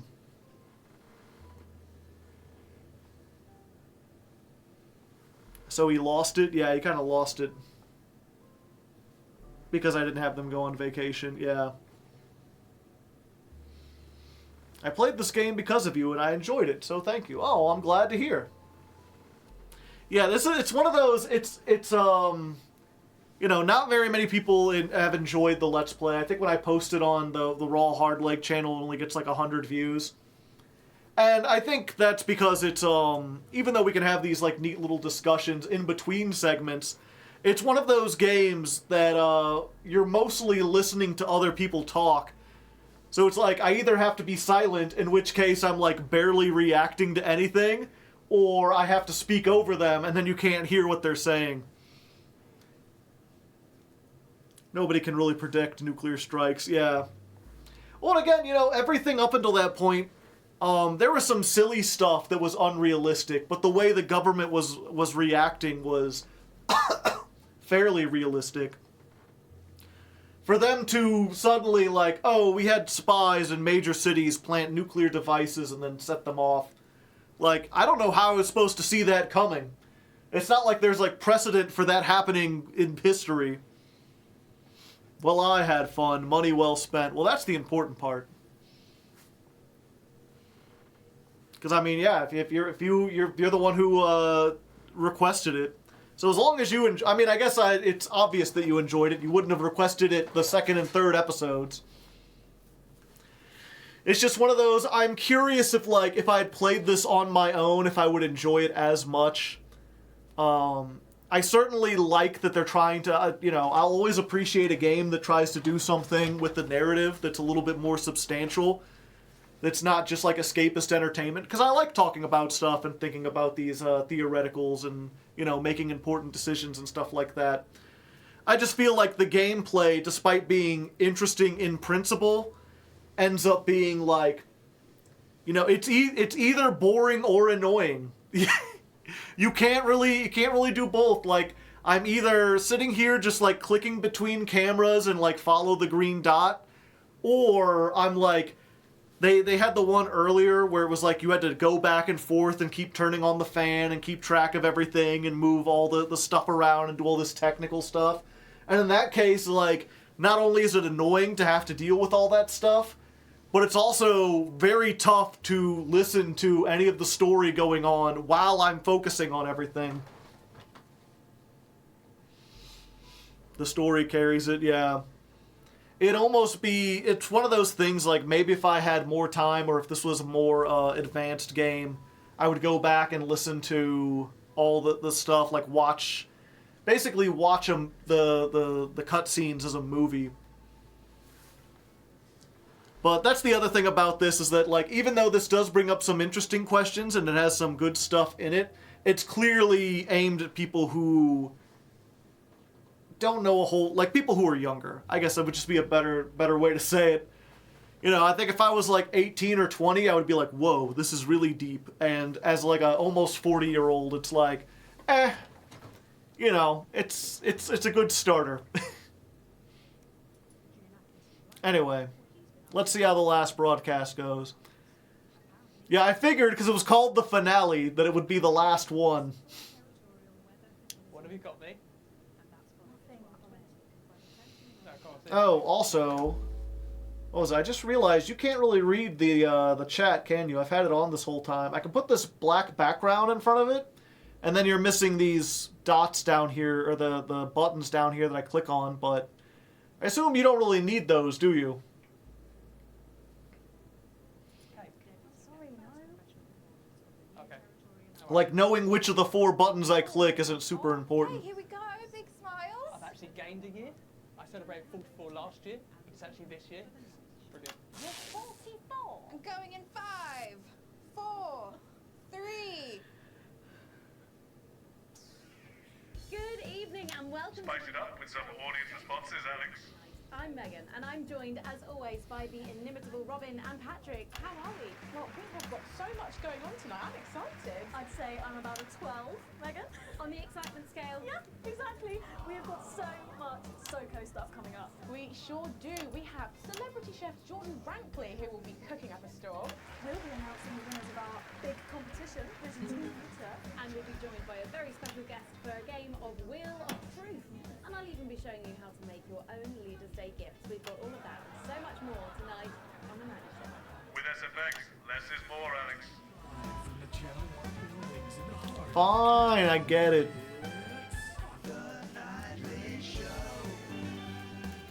Oh, so we're not even news anymore, we're just the nightly show. Or is this a different kind of show? Oh, I did prepare the ad tapes.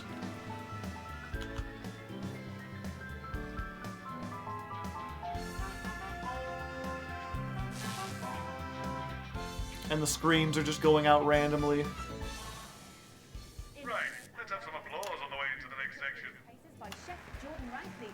But first, we know you love them, so Robin's going to give us an update on our lovely nightly show pets in Pet Corner. Fine, suit yourself. Well, Megan, first up we have our hamster on board, Cheeks. Now, he's a squat winter grey with the scientific name Adipem stultus, and he lives here with us in this cage. Hamsters love hoarding, and they actually have special pouches in their cheeks for storing food. He loves carrots, apples, and chewing tobacco. Now, hamsters are nocturnal, so we'll do our best not to wake him up. But let's just see if we can... Well, the door has been left open. It looks as though Lord Chinks has actually gone for a little wander. But I'm sure he will be around here somewhere. In the meantime, let's say hello to our tortoise. Now, after last month's viewer vote, she is now, of course, called Slow Barbara. And don't panic, even though it is December, Babs here doesn't actually hibernate. Let's say hello. Oh, she's sleeping. Oh, Babs? Well, hello. Those are our nightly show pets, Megan, both alive and well. Back to you. Are you taking the piss now? Checking on them. Very similar animals at the same time tomorrow. Now then, I hope you're hungry, because if not, you're about to be Patrick. She's just tossing it in the trash. And they're going to be showing us how to knock up a delicious apple pie. Okay, it's time to go into the kitchen. That's right, and I'm joined here by Chef Jordan Rankley. Welcome to the Nightly Show kitchen. How does it compare to the kitchens you're used to? I love the colours. It's vibrant. It's fresh. It's not about all the arseholes. Yes? Sorry? What? So, you own 6 restaurants, you've been awarded 9 Ballon Massifs across your career, and you've worked alongside the best chefs in the world. Tonight you've got me. Oh, are you worried? Am I fucking worried? Are you worried? Are you fucking worried? Yes. So, what are we making today, chef? So, we've got a family over for Leaders' Day. They're hungry. We're going to make them a delicious apple pie. Ooh, lovely. It's got sweetness. It's got the acidity of the fruit, and then get the richness of that pastry. Incredible. Wow, okay, so where do we start? So, we're going to start by making our filling. So, we've got about 1 kilogram of fresh cooking apples here. Yeah, apples! Perfectly. And then, straight into the pan. Your new show, Demon Kitchen Heart Eater, starts on Friday here on Channel 1, so tell us about that. So, teams of young chefs come into my kitchen, and one by one I destroy them emotionally. And if there's time, I teach them some basic knife skills. Fuck me, Patrick. What are you doing? What? Shit. Is that how you cut? Fuck, you'll lose a fucking finger. Oh, don't worry, I've got spares. Right, so once we've done that, we set these aside whilst we make the pastry. Yeah. Bowl. Yeah? Okay. Sugar, butter. We mix that together, and then a whole egg. What are you doing, you fucking donkey? Are your brains the size of that fucking egg? Oh, no, chef. No. Shit. Right. Mix that with a wooden spoon and work in that flour, okay? Work that into a nice ball of dough, just like that. Yeah, dough! Woo! So, what does the notoriously fierce Jordan Rankley do to unwind? Shit in the bed. Yeah. What's that? What is that? Well, it's a bit lumpy. Lumpy? It could fucking go for a sack of sparks. Touch that. Touch it. Yeah? Pathetic. That goes into chill. Now, we're mixing our filling. Okay. Apples, sugar, cinnamon.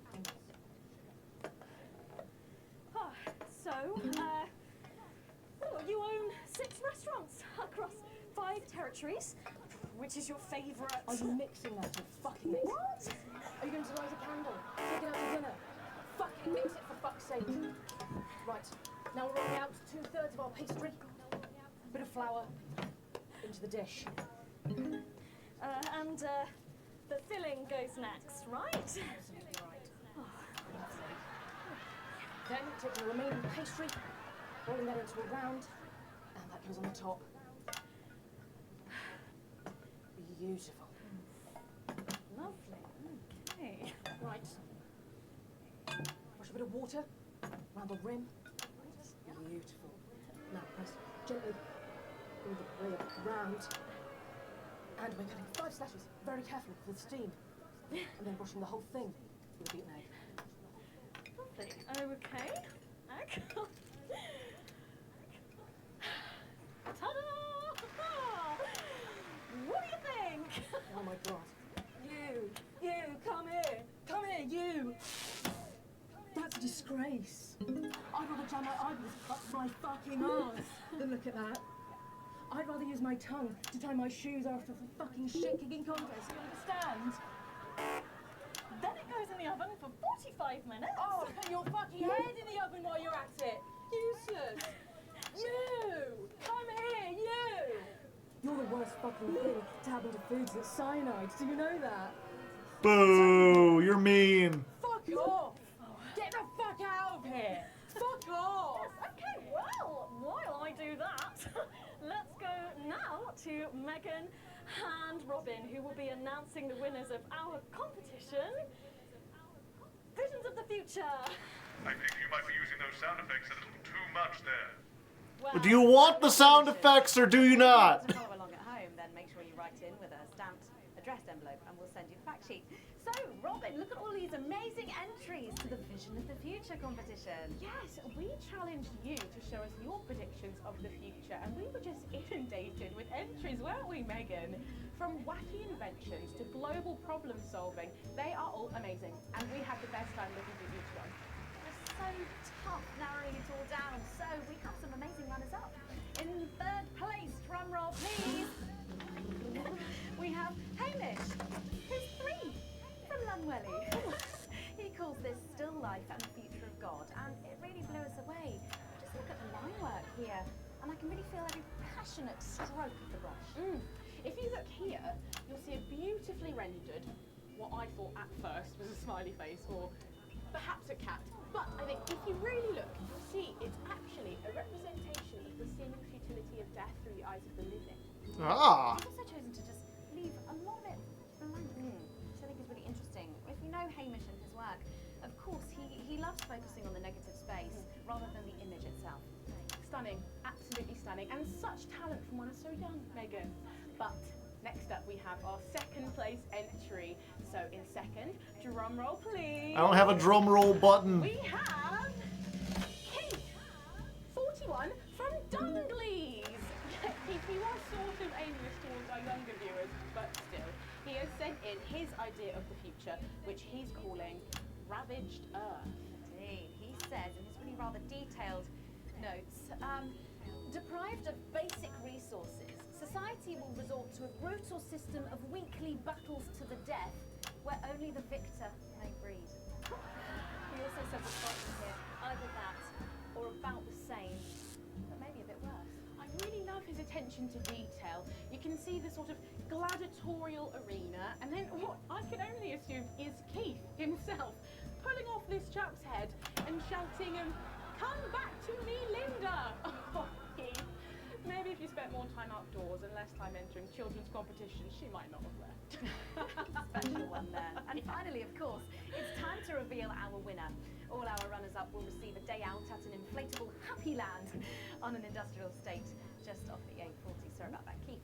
But our lucky winner will win the chance to spend the day at the Department of Change to see how our teammates are actually making the new future a reality every day. And the winner is, drum roll please. I'll help you with that.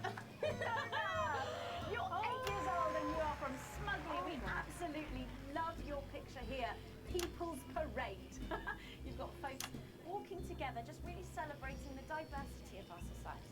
You've got people with all different flags, people celebrating their religion and their bodies, and there's even a game of sports born happening over here.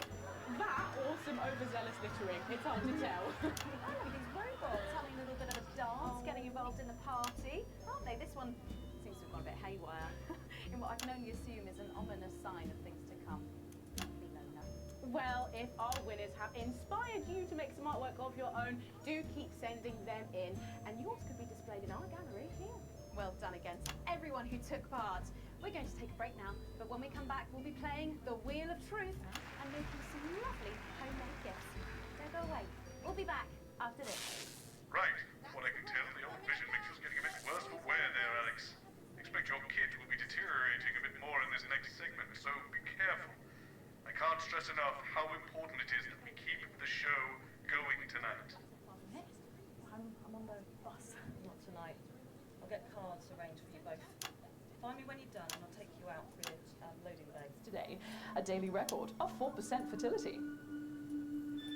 Dwarfed, however, by a massive 9% fertility rate here in Territory 2, who saw an unbelievable 191 births today. Though a nasty cold snap brings bitter winds overnight, so not all sunshine and rainbows. Wait 1 second. So Territory 2 is France? Is that France? What is Territory 1? Fuck. No rainbows in sight over Territories 3 and 4. Spain and Portugal. Means we advise our residents to spend their leaders' weekend indoors. Though we're sure the happy parents of the 12 new children in Territory 3 will be thanking their lucky stars for an excuse to stay home. Though, of course, nothing to do with stars. More of a hot air, cold air thing.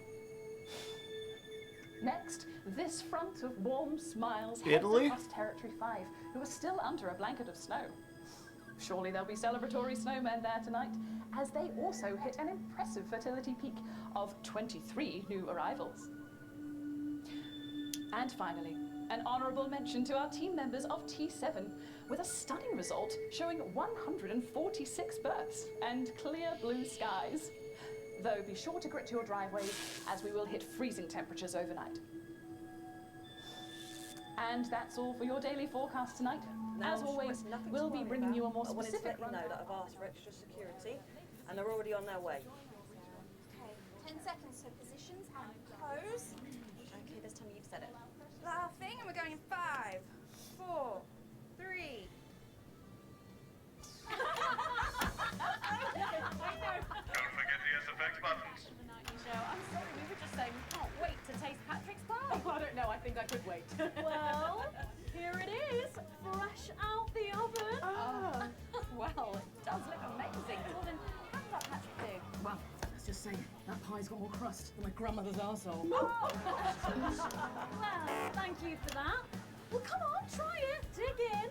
Yeah. Okay. Whew. Oh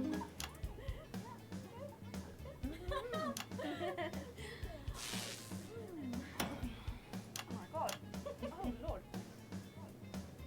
Oh, that's really something, Patrick. That's delicious. But now you better go and get ready for that next feature. Every night we play a game of Wheel of Truth with our celebrity guests. But I know what you're thinking. Megan, we've only got one celeb guest. Well observed, viewers, well observed. Well then, I better bring her around. Should I? The surprise guest? What do you think? Here she is, best-selling author, lawyer and thinker. I mean, she's only the blooming team leader. It's Julia Thornbury. Right. With SFX, less is more, Alex. Oh, welcome, Julia. I'm so good to see you. Oh, Megan, you look incredible. Stop it. I was just about to say the same thing. Now, don't get too comfortable. It's time to head over to Robin and Patrick as we play Wheel of Truth.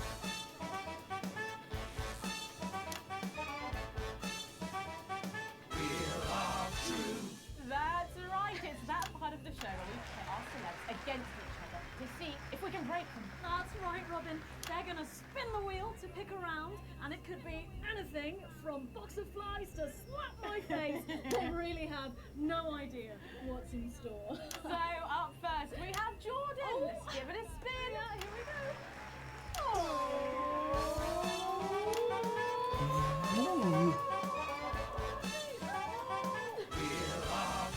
Yeah. Okay, let's see what you've landed on. Okay, it's fact or fib. Jordan, is it true that you've been known to order takeaway for a dinner party and pass it off as your own cooking? It's one fucking time. One time. Well, I think if that pie was anything to go by, you did them a favour. Oh, not so fast there, Julia. Fact or fib? We heard you've got a very interesting way of saving time during the laundry. Oh,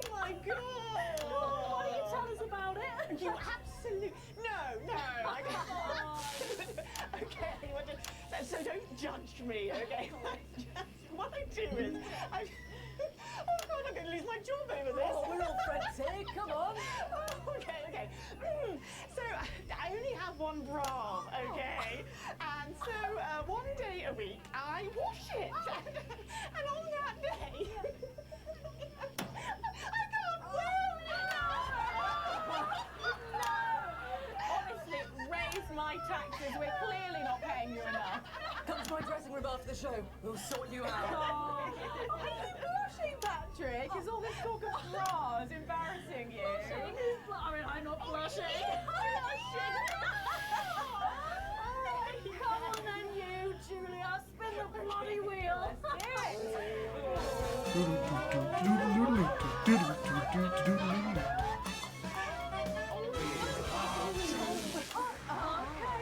we go. Oh, it's Guess That Face. I'm going to show you a picture and you simply have to guess that face. Okay, you ready? Here we go. Julia. Oh, who's that? Oh my God! Is that you? Yes! Look, it was a very difficult time fashion-wise. That hairdo is fucking hilarious. No, don't. I think it's sweet. The mullet is as popular now as it's ever been. Oh, well, don't get too ahead of yourself there. Jordan. Oh. Who Oh. is this? Does that look familiar at all? Oh, wow! Well, I'm glad that I was getting fashion advice from someone who managed to make 7 look like 85. Hell. Where did you find that monstrosity? I look like I'm haunting the fucking place. Right, we've got to move on. Jordan, let's have another spin. Okay, here we go.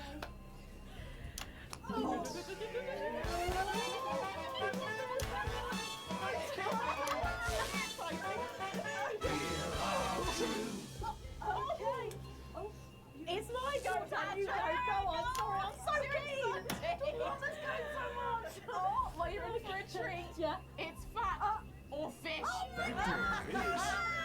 Okay, if you look under your podiums, you will find a lovely fish smoothie. Now, I'm going to ask you both a question, and all you have to do is answer it honestly, or else you'll have to drink the smoothie. Okay? Okay. Are you ready for the question? Yes. Here we go. Yeah. Which of your esteemed hosts is the more talented one?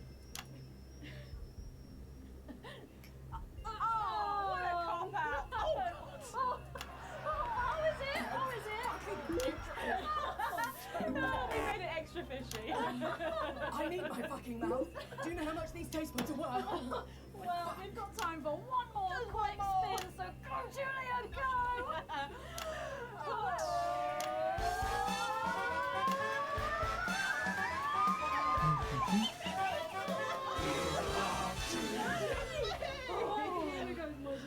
Okay, so, Julia, take a look in that box under your desk there.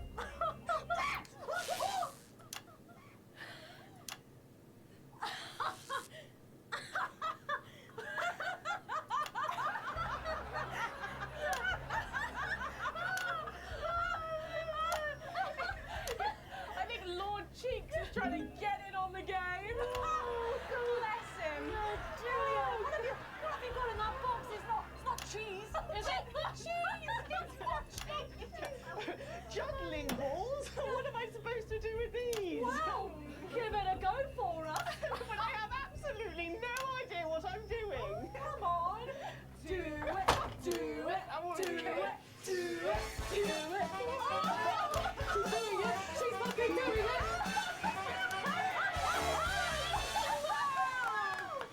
Wow, that was so impressive.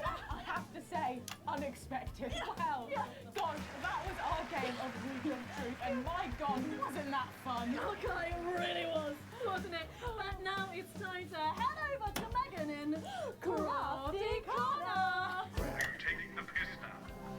That's right, you join me in Crafty Corner, where today I'm going to be ably assisted by Julia. Come on over here.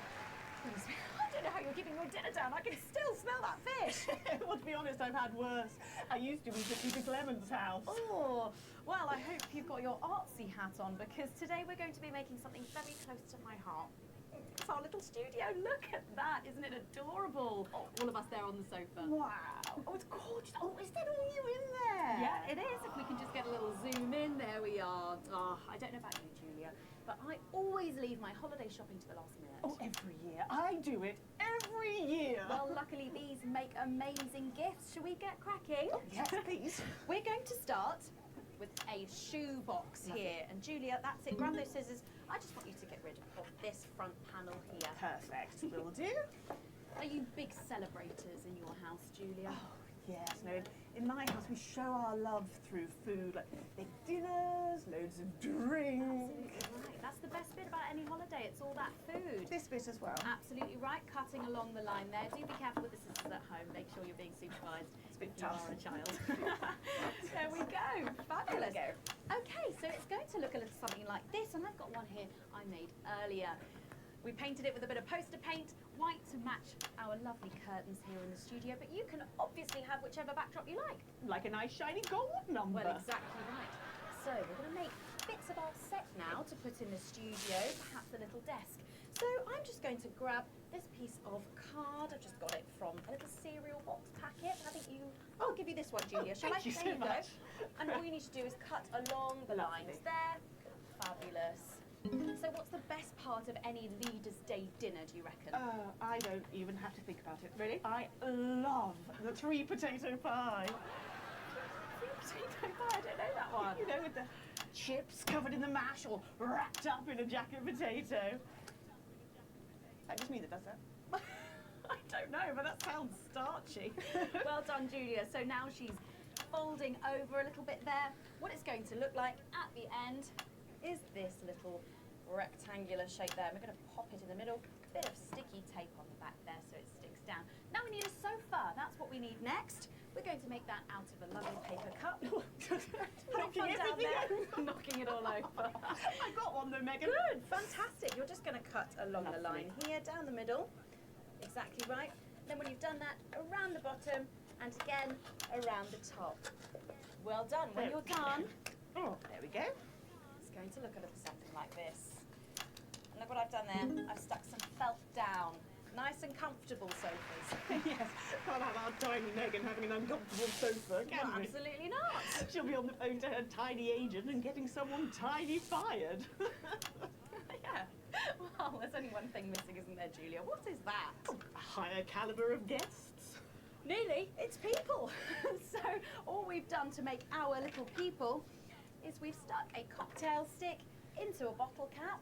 We just need a face for that now. I've got a good one here. I know it well. It's me. I'm going to stick it down there. A little bit of sticky tape. Oh, my felt's going everywhere. There we go. Oh, I'm a bit lonely. Let's take Robin and Patrick over. Sitting down on the couch over there. There you go. And well, I'll make myself just comfortable just there. And these, of course, are all made and cut out of our favourite newspapers or magazines. You can have any guests you like. Julia, is there anyone else you'd like in the studio? Oh, yes. Well, I'm going to be playing Wheel of Truth with Ronnie from Heatrash. Nice. Yes, put that away. Yes, he's going to be teaching me choreography, and I'll be teaching him foreign policy. And of course, you can decorate them however you want. Perhaps you're a bit, I don't know, nostalgic. Your foreign policy stinks. Blue studio down there, or even a bit of retro red. I've got Sheila Quickstep being interviewed there by. Sorry, that's not supposed to be. Oh, well, we're out of time, I'm afraid, Megan. It's time for a break. When we come back, I couldn't see who that was. Talking to some of you, and I just cannot wait. We'll be back after these messages.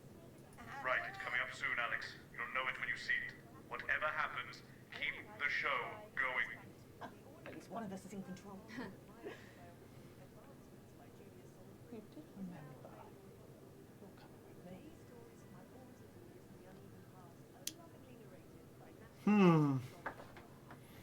Interesting.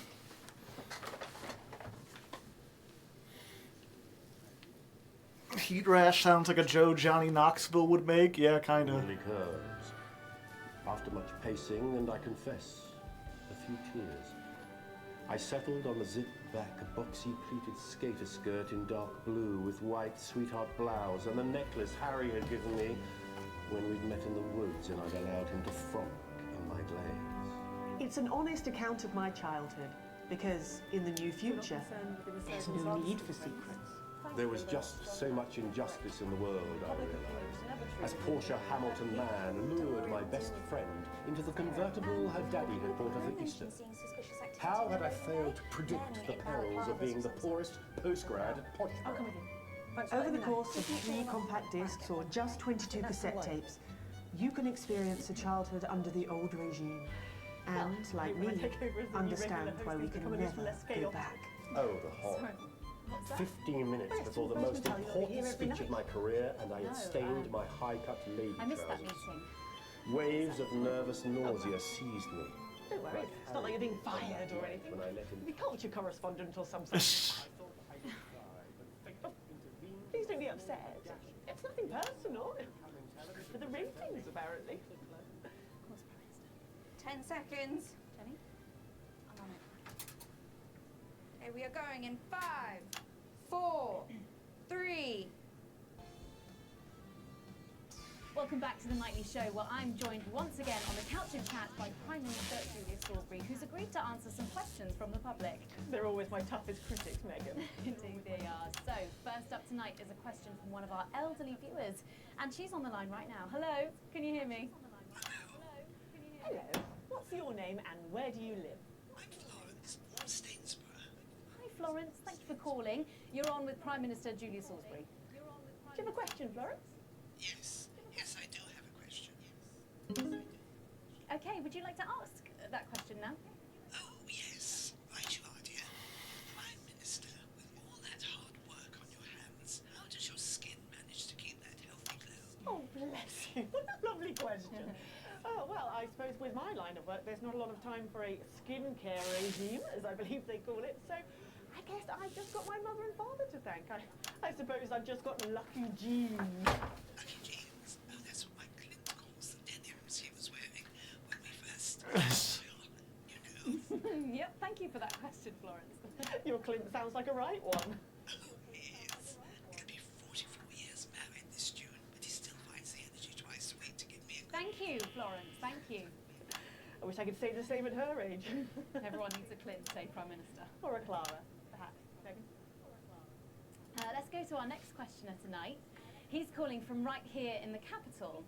Hi, caller, can you hear me? Yes. Thank you, Megan. Just about.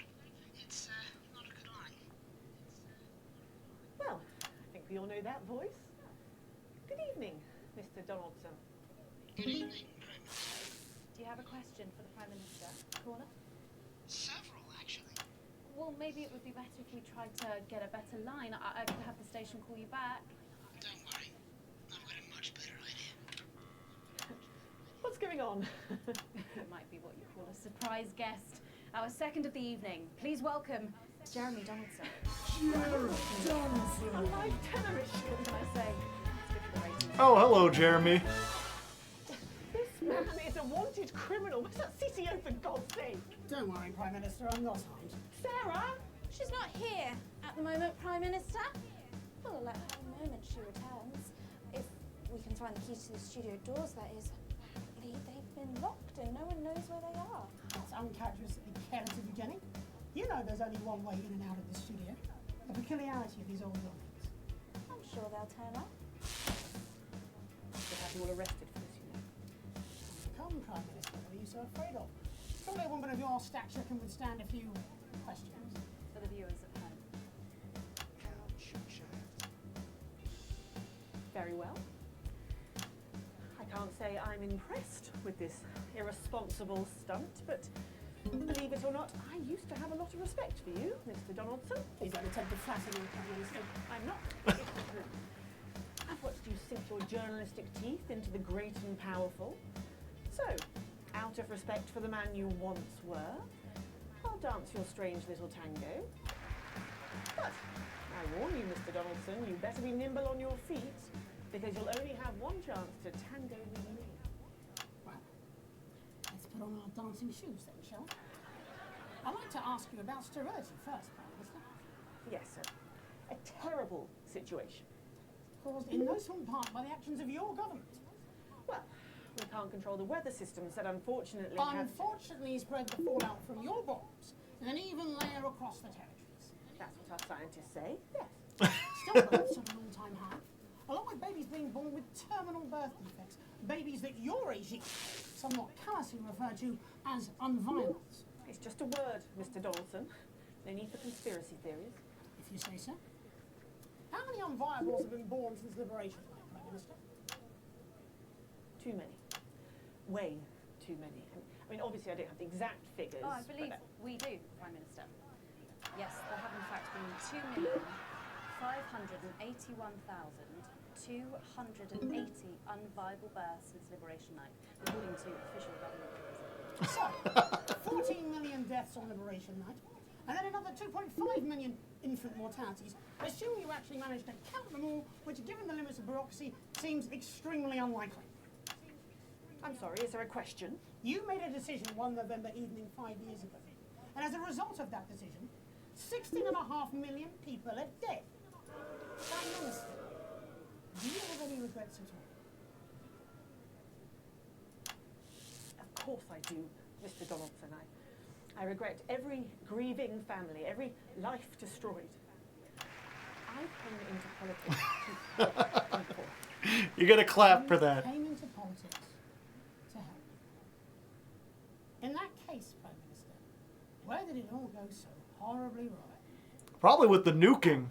Mr. Donaldson, Miss Wolfe, I suppose this is where we all have to put on our grown-up trousers, isn't it? Please do not patronise our audience, Prime Minister. Oh, why not? That's how they like to be treated. They want a government to keep them safe, happy, equal and free. That's our job, you see, to make a perfect circle out of that impossible square. And if we can do just that one impossible thing, then they don't ask a lot of questions. They're not like you two. They don't want to see how the magic trick's done. They just want to gasp at the miraculous effect. So it's the public's fault? So it's no one's fault. It's just the way things are. You asked me where it all went wrong, but the ugly truth is it never did. I weighed the advantages of action and inaction, and I acted. And without making these tough choices, we would not be where we are today. I believe any decent leader would have done the same. Any decent leader? You've forgotten how things were before the new future. The homelessness, the despair, the billions abandoned to a life of miserable poverty. That's a form of death too. It's just much, much slower and infinitely more pernicious. Any decent leader? Yes, any decent leader. Including Peter Clement? Peter was my best friend. Is it true you never told Prime Minister Clement about your plans for liberation? In the weeks that followed, you fought with him repeatedly and passionately, We've didn't you? spoken to staff from Team HQ who claim to have overheard several Private conversations. conversations? Yes, we disagreed. Frequently and loudly. That was how we worked. That was why we worked. Until you didn't? Yes. Yes, until we realised that we no longer shared the same values. Values like compassion, Prime Minister. Dare you? Everything I've done, everything is out of compassion. But sometimes love needs to be tough. And Peter never understood that. That's why I called him my conscience. And now he's gone. You need a moment, Prime Minister. Perhaps now might be a good time for us to show the viewers at home some footage that has found its way to me. It was filmed in early December, 5 years ago. Jenny, can we have this prepared on screen 4, please? Yes, Jeremy. We'll need a couple of minutes. You're right to continue, Prime Minister. Peter was the heart of Advance. People loved him in a way that they've never loved me. They find me cold, emotionless. But I have to be strong. I'm a woman. I can't show tears. I can't show weakness. I can't show this. I would have thought you would have understood that. Are you sure you don't need a moment to compose yourself, Prime Minister? I'm sure we can cut away to something about buttons. This is cruel. Advance are guilty of many things, but we were never cruel. Well, I think that's up for debate. Please, just I need a minute. Just point that camera away from me. I have a question, Prime Minister. Hi.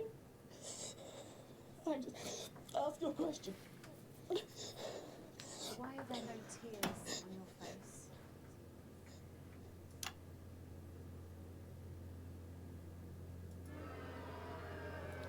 Oh, well played, Miss Wolf. Well played. That will be the security services. They're here for Mr. Donaldson and to escort me safely out of the building. I very much imagine this will be the last broadcast any of you ever make. Jeremy, we have to get you out of here now. Except there's a small army directly outside the door, and I believe there's only one way in or out, due to a peculiarity in the design of these old buildings. She's played us. I can't go back to bed. And yet to betterment you will surely go. Don't you worry, Jeremy, we won't let them take you. Oh, perhaps you'd like to join him. After all, aiding and abetting an escaped convict is, of course, a crime in itself. Leave them out of it. This was my idea. We're in! I surrender! There's no need for violence! I acted alone! There's no need to arrest! Tango received, ma'am.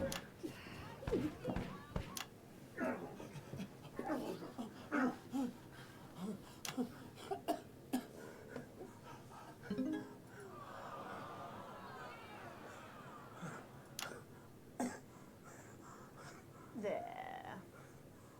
No serious damage. The footage. Alex, you have to play the footage. Don't let it all be in vain. If you play that footage, Alex, which I have no doubt is illegally obtained, you will be joining Mr. Donaldson in betterment. Do you have a family, Alex? Perhaps you'd like to think how well they'd cope without you. Take him away. The footage. Alex, you have to play the footage. Don't show them off! I want this shut down now. I want you to cut Alex Winston off. I don't care how you do it. Just What's that? Sorry, Prime Minister, the tannoy seems to be broken. All right, what's this footage? That's not fucking good enough. Peter, you have to understand. No, you have to understand. 14 million deaths on our hands. It's unthinkable. And this is exactly why I didn't tell you. Because you knew I tried fucking stopping you. You are a bloody liability, Peter. Can't you see that? Drunk or sober, you cannot be trusted. I'm the fucking co-Prime Minister, Julia, and I'm supposed to be your friend. Well, maybe you see I had your best interests at heart. This isn't on you, you lucky bastard. You get to sleep at night. I haven't slept for weeks. And what would you have done if I had told you what we were planning? I'd have stopped you. I'd have gone on the fucking news and I'd have exposed you if I had to. But I would have stopped you, and you can be fucking sure of that. And the whole country would have fucking starved. Well, you agonized over your morals. And we'd all be gone, all our good work, all wiped out. Good work? Good fucking work? It's been 3 weeks and they're still putting out the fucking fires. Let's talk about this tomorrow. Tomorrow? Tomorrow, I am going to be on every news channel in the world, telling people what a fucking monster you are. No, you won't. Tomorrow, you will come back here and you will do your fucking job, just like I had to. Well, we'll see, won't we? Jesus, erase your face, fucking Christ. I don't know who you are anymore.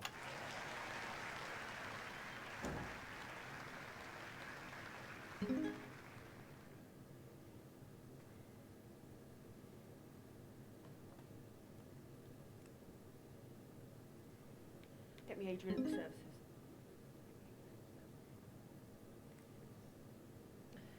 Hello, Adrian. Sorry to bother you so late at night. That thing we discussed, I'm afraid we're going to have to put it into action. It's lunch. You were right. He is alive. Thank you. Oh, and Adrian, make it quick. I don't want him to suffer. Let me know when it's done. No paperwork, nothing. No one must ever know.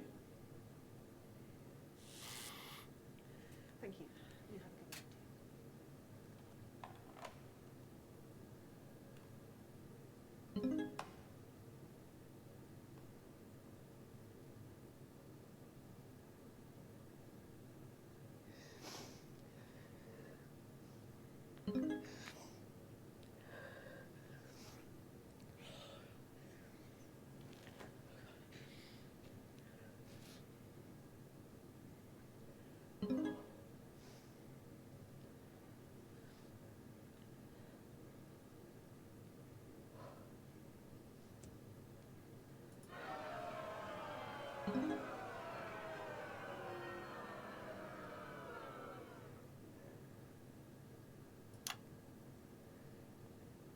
comments for viewers at home, Prime Minister? I'm sure you have lots of questions. It's not what it seems to be. Isn't it? Because it seems to show you ordering the cold-blooded murder of Peter Clement. Perhaps you need a bit of betterment to yourself. Oh, don't you judge me! Now, after that stunt you pulled here tonight, you work for me, remember? Not anymore. I quit. There's about 2 minutes left. You'll need this. You can take me away now.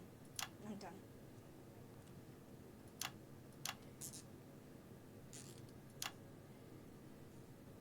Do you have anything to say, Prime Minister?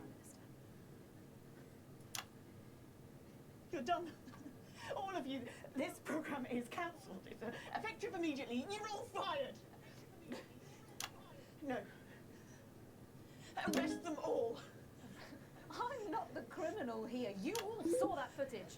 You know who should be arrested here. I am the Prime Minister, and I will do what I tell you. No, Julia. No one is.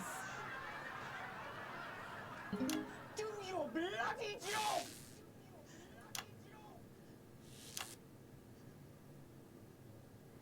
There'll be elections now. Just you wait. The people will demand it. Won't you? New government, new start, new journalists. Maybe they'll be better than we were.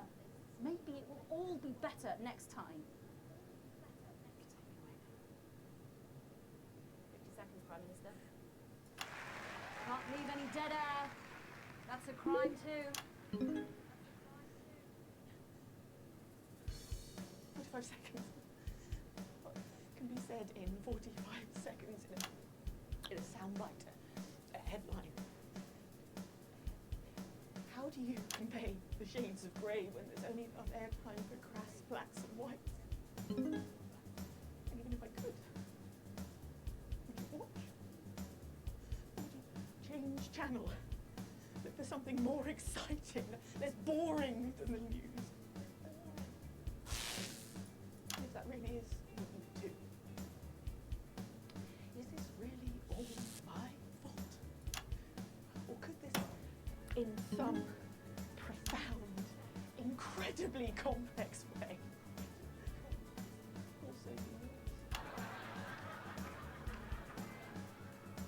My name is Julia Salisbury, and I will make tomorrow better.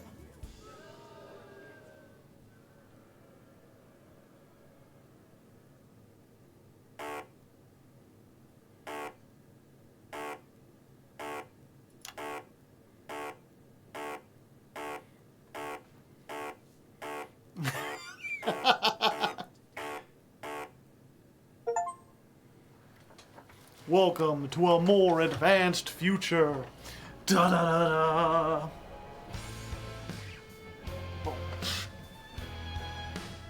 Boo doo doo doo doo doo.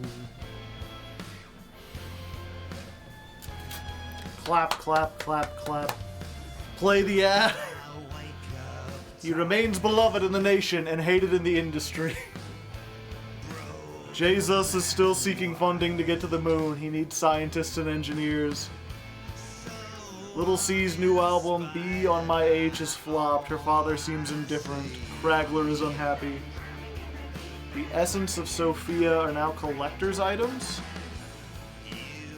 David and Ingrid's better divorce. Baby Dante developed superpowers and destroyed all marine life. Johnny is still a regular contributor to Channel 1 Talk the Sports. Well, what happened to me? What happened to Alex and Mr. Penderton? Play the ad. Was the ad, like, super important? Do I have to go back and, like, watch the ad again? I was like, well, I mean, you know, I'm already fired and probably getting arrested. The whole thing's being shut down. Why would I play another ad? I'll just let it go.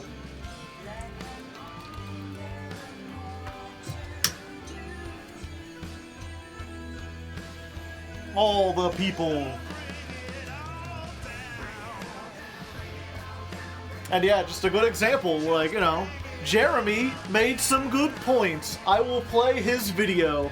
He seems to care about the important things, like the nuking and all the radiation and the murder. The gears of capitalism are restless and must always run ads. Hannah continues to work. She won Best Actor. That was weird, just the one. Who was Hannah again?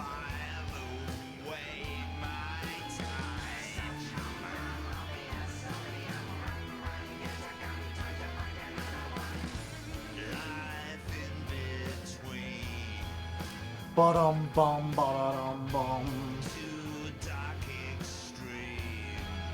Ba-dum bum ba-dum. Pleasure Corp's upward trajectory seems unstoppable. There's only been one luxury cruise disaster. I guess I did not come in at a great time. No, you came in at the very end. You could see what happened at the ending. Crazy Neil lives in the capital with his 9th and 10th wives. He sells mostly indulgences.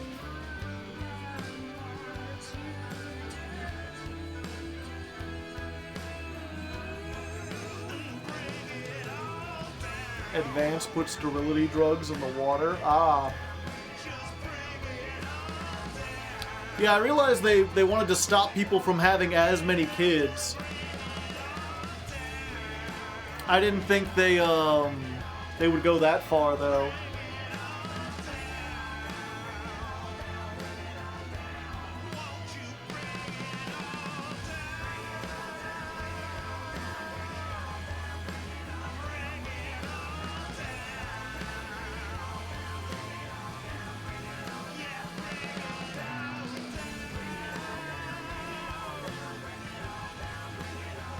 It wasn't, it was the drugs. Oh, okay. So there's some conspiracy theory shit going on. St. Bubbly continues to thrive. The hole was named an area of outstanding natural beauty. But what happened to Alex and Mr. What's-his-called? And Jeremy. I assume Jeremy got arrested. Again.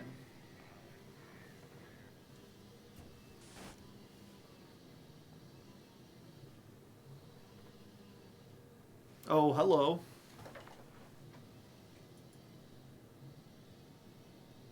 Did it freeze?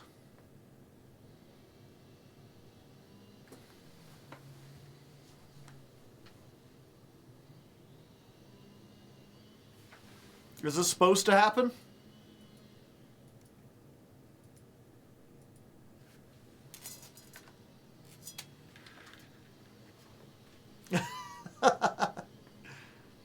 Did I get to the very ending and then it's like, oh, it crashed at the very end, so I can't see like what my rating is?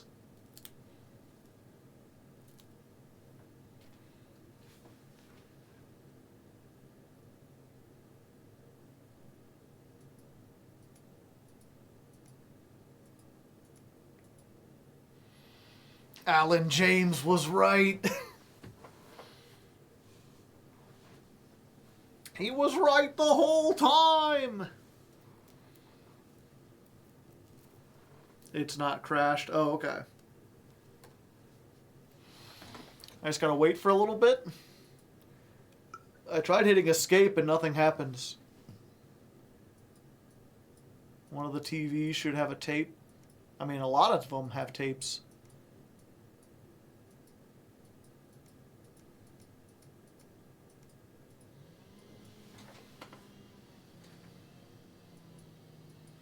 Yeah, the ceiling fan, I mean, that could be a background thing.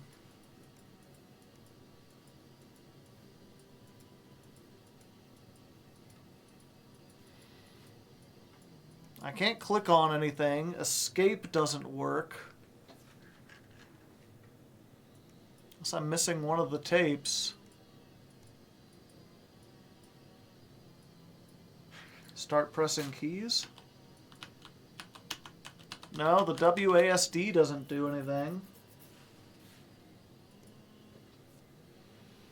I'm not really sure. I'm not sure if you can hear there's a chainsaw outside. I don't know who's chainsawing stuff this late. I feel like there should be up, down, left, right, A, B. No, none of those are doing anything.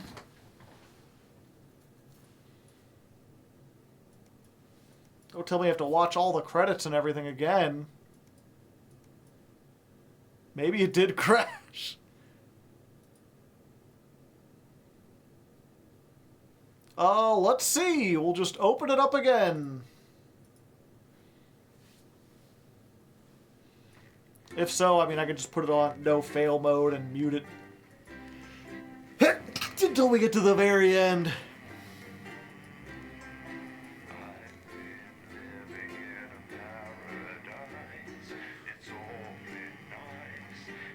It went from these events are fictitious. I'm Megan Wolf. And I'm Jeremy Dawes. Our main headlines tonight. Okay. Every single one of you's a bit Jesus.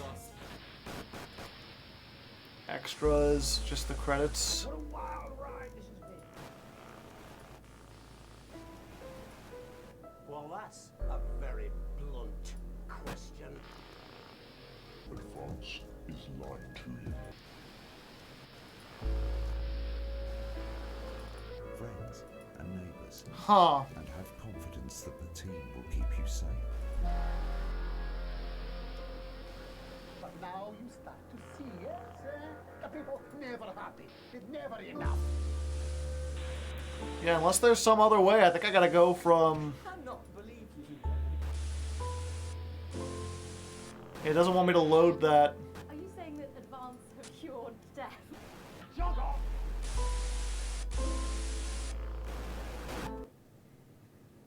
Okay, overwrite example 3. Yeah, the completed game wasn't loading. So I guess we just have to do this third segment again.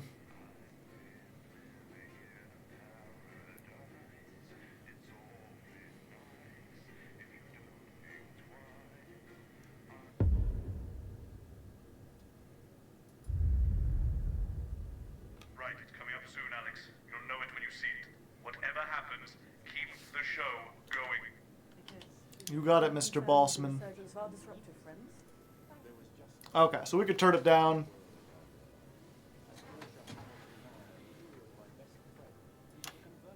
Yeah, we'll see what happens here, chat. I'll come with you. Thanks for letting me know. Just make sure we're not about to get blown up, okay? I think that's unlikely. Well, I hope when I take over as the new regular host, things become a little less chaotic. Sorry, what's that? Oh yes, didn't Bozeman tell you I'll be here every night? No, I missed that meeting. I was at an appointment. Oh, well. Don't worry, it's not like you're being fired or anything. You'll be culture correspondent or some such, you'll be fine. Please don't be upset. It's nothing personal. Oh, okay, I missed that before because I was listening to their ad. 10 seconds. Jenny? I'm on it. Don't ruin it with cheers and boos. Hey, the cheers and boos made it better. I wasn't going to talk over the speech, but it let you know how I was feeling. And yeah, I guess while we just let this play in the background, I'll just try my best to click on the things, because we don't need to see this again. Yeah, I was trying to think like final roundup, but I guess until we get that final part of the ending, I don't know exactly, you know, how things turned out. If there was some kind of final segment. Otherwise, it's just kind of like, well, I'm glad she got caught. Hopefully, I mean, that's the thing, is the new generation seems to understand the importance of teamwork and cooperation. They don't want to go back to the old ways, but hopefully also they realize that getting to the new ways, they made some mistakes as well. And it's like, you know, the Wheel of Time lesson. Keep repeating the cycle over and over again, but every time you do a little bit better. Every time things improve just slightly. So maybe we could do all the cooperation and you know, taking care of people thing and equity without all the nukes and sterilization.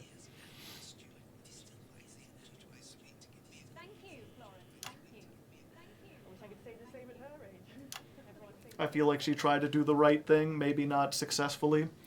I don't understand. There's a lot of stuff where they talk about, well, obviously on this, they go with this idea of, in order to have some kind of socialist or egalitarian society, we would need to reduce the population significantly. And from what I understand, that's not true. Because it's not like we're running out of land to grow food on. And in fact, the way we grow food is still not super efficient. Food and resources in general, you know? It's one of those things they talk about in, like, The Conquest of Bread, where they're like, you know, it takes 100 people can make enough food for, like, 1,000 people. And that's just kind of like, always, it just kind of scales up that way. So it's like, oh, if we have, let's say, you know, if we have 5 billion people, then 10% of them can be making food for the other 90%. That holds true even if we go up to like 10 billion people or 20 billion. The more people we have, the more people can work to produce the stuff for the remaining. You don't need to reduce the amount of people. I'm not defending the sterilization, yeah. That's the thing, is like, I agree with most of her policies. I just disagree, like, I guess the question at the end of the day is like, is it worth it to have nuked all those people? And I think the answer is obviously no. You know? I think there's a way to achieve those goals without nuking 14 million people and sterilizing another, like, 2 million. You're supposed to swallow your disbelief and pretend that's not how it works.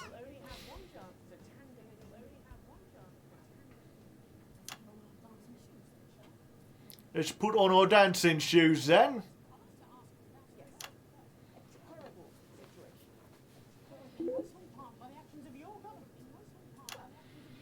Yeah, and the blue is, we can mark out stuff that's, offensive to the government.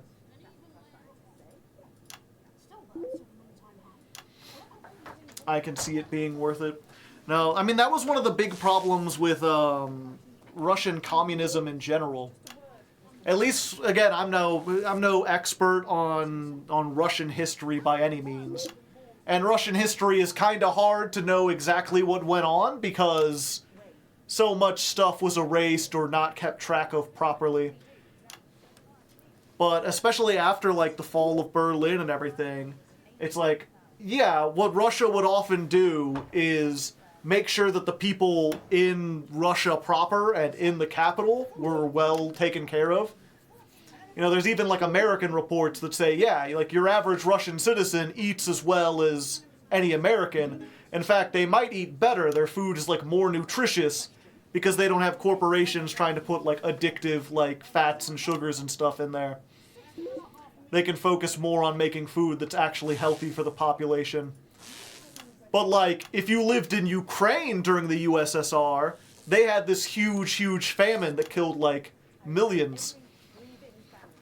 Arguably a genocide of the Ukrainian people. And that was justified as, well, we didn't have enough food for everyone, so we had to get rid of some for the Ukrainians to feed the mainland.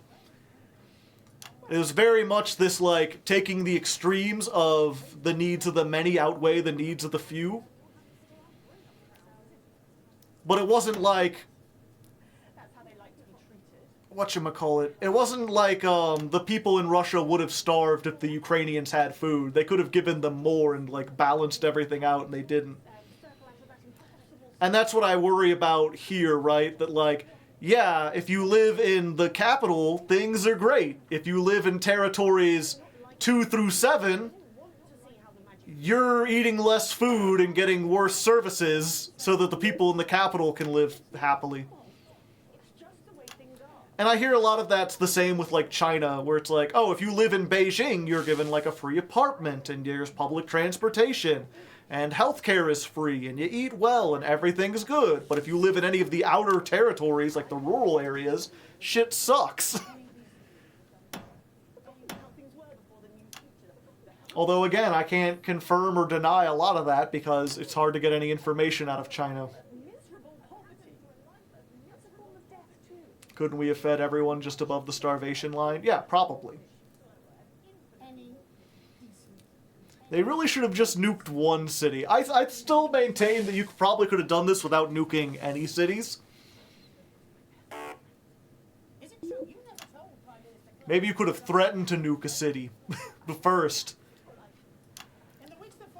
But that's another one of those things that the problem with this game in general is it's trying to put me into this world, but I don't have any of the... I don't have all the resources and everything that this world actually has. Was there more attempt at negotiations? Like, I don't know how the war was going. They say it was only a 20 weeks war, which is not very long as far as wars go. So to be like, oh, this war has been dragging on for 20 weeks, time to kill 14 million people. Couldn't that be solved by moving everyone to the cities? Possibly.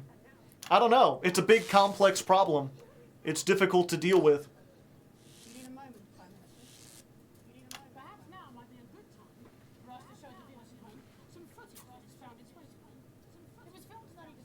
Filmed in early December, 5 years ago. Yes, Jeremy. We'll need a couple of minutes. Yes, Jeremy. We'll need a couple of minutes.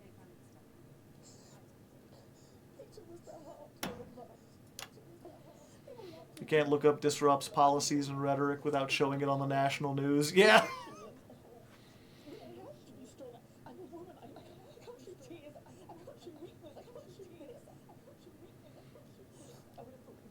And that's the other thing that I worry... What was it? There's a lot of... Understandable, there's a lot of people who think that you can make a utopia. I don't think a future where everyone has food to eat and a house to live in is a utopian. I think that's like a practical problem that we can easily address with our current resources and technology level.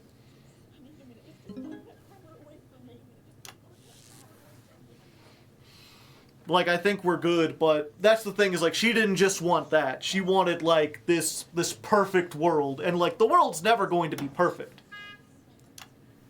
That's one of the problems with, like, media and people's attention spans and education in general, right? Is that it almost feels like if you're trying to win an election or win a culture war or win people over, you've got to be, like, extreme. Like, oh, we can solve all the problems. Oh, everything is good. You can't just be reasonable and be like, this will improve things for a large segment of people, but there will still be problems that will need to be solved. And we'll have to work together, and it'll take a while to iron out all the kinks and everything. I like what this game tried to do. Yeah, I still appreciate it for what it tried to do. Again, it's a good excuse to have these kinds of discussions and talk about this kind of stuff. It's just unfortunate. I guess that goes into something else because I've been thinking lately, since I haven't been able to have time to write scripts on the politics channel. I've been thinking about going into streaming. I mean, obviously I am streaming, but I mean, having streams where, like, we talk about politics and discuss current events and stuff. Which is something I never wanted to do, because I feel like one of the problems with politics is that everyone's doing their off-the-cuff remarks. We don't listen to experts. We don't do research. If you play that footage, Alex, which I have no doubt legally obtained, you will be joining Mr. Donaldson in betterment. And yeah, it's one of those, whatchamacallits,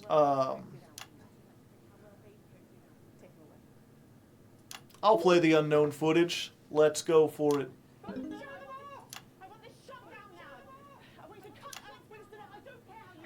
Sorry, Prime Minister, the tannoy seems to be broken.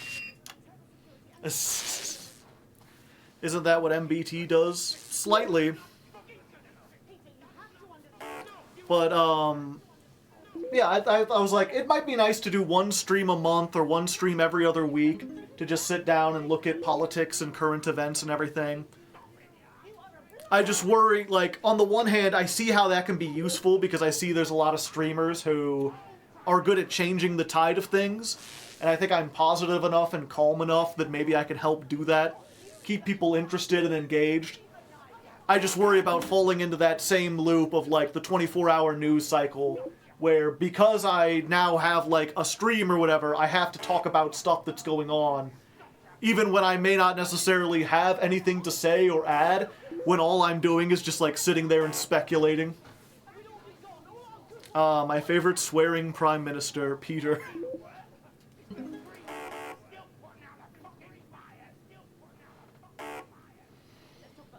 It's weird how the people are still like, they may be revealing some very important stuff about the history of our country, but I can't stand the cursing. I'm leaving if the cursing happens. What are we watching? It's the end of, Not For Broadcast.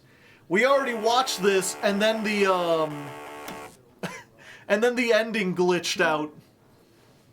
So we're just chatting over it, playing again, and hoping that it, whatchamacallits.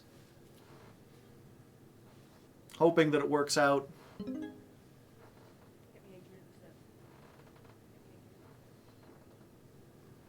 But yeah, we're at the very, very ending. We had the credits. It's such a great audience killer to throw it at the end, yeah.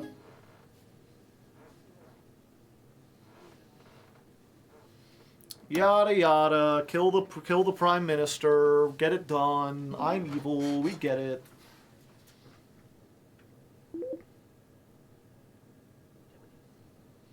The biggest political scandal in decades has to be family friendly.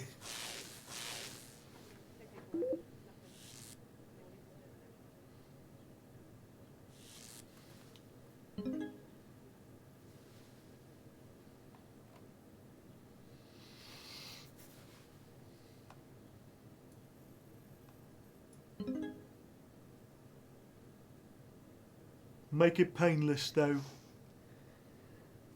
The bottom left looks a little sus.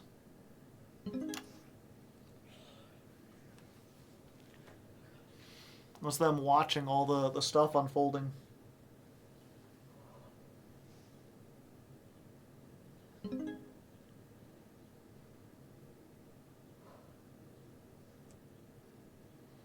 don't think she was pure evil, just very driven. Maybe not pure evil, but I don't know, I think she crossed. I think when you once you kill like 14 million people, I think you cross into the level of evil. You know? She's got those Ducat vibes. Cold-blooded murder of Peter Clements. Perhaps you need a bit of betterment to yourself. Oh, don't you judge me. None of that stunt you pulled here tonight. You work for me, remember? You work for me. I quit. There's about 2 minutes left. You need this. You can take me away now. No, don't. Bake 'em away, toys. Nuking people is fine. Nobody's perfect. God forbid a woman nuke anyone. You're done. All of you. This program is cancelled. Effective immediately. You're all fired. No. The audience is happy that everything's done. I'm not the criminal here. You all saw that footage. You know who should be arrested here. I am the Prime Minister, and I will do what I tell you. No, Julia. No one is.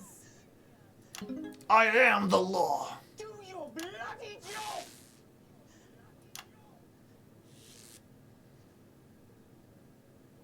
There'll be elections now. Just you wait. The people will demand it. Won't you?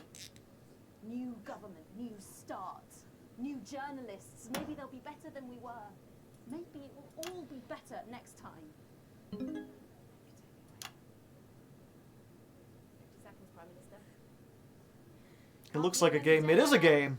That's a crime too. 45 seconds.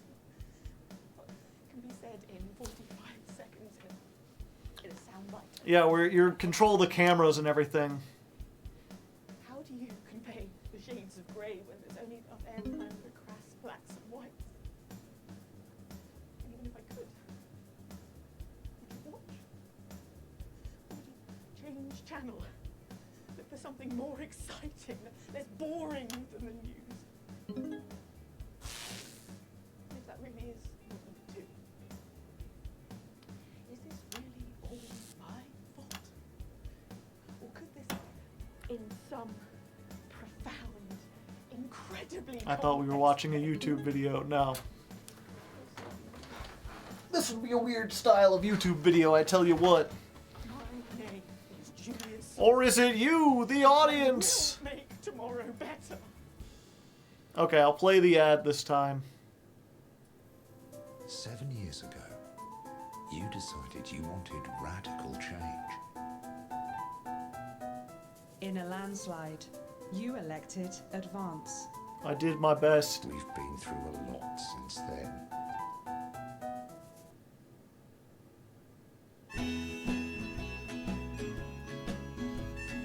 Boom, boom, boom, boom, boom, boom, boom.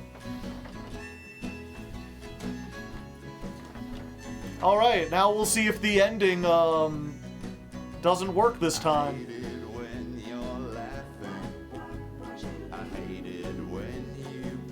I don't remember who that is. We need scientists and engineers.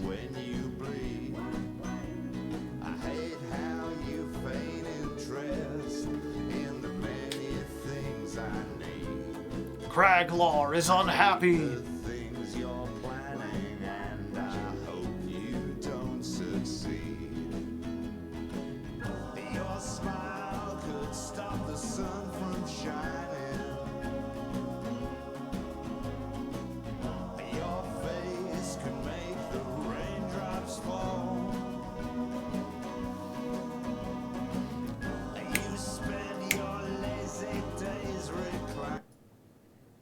Okay, good. I can skip the rest of it. Let's see if it works. Moment of truth. Editing too quickly will annoy the audience. Okay. Good evening. I'm Patrick Bannon, and this is your Daily News Bulletin. Our top stories tonight. Former Prime Minister Julia Salisbury took to the witness stand on the first day of her high-profile trial. The disgraced politician faces charges of conspiracy to commit murder, human rights violations and war crimes in relation to the events of so-called Liberation Night. If found guilty, she faces life imprisonment. Meanwhile, as the first election in nearly 8 years are just weeks away, Advance announced their new leader will be respected economist Katie Brightman. As Brightman pulled ahead in the polls today, the New Look Advance Party vowed to restore territorial independence and to embody sensible, sensitive leadership and accountability. And later tonight, I'll be on.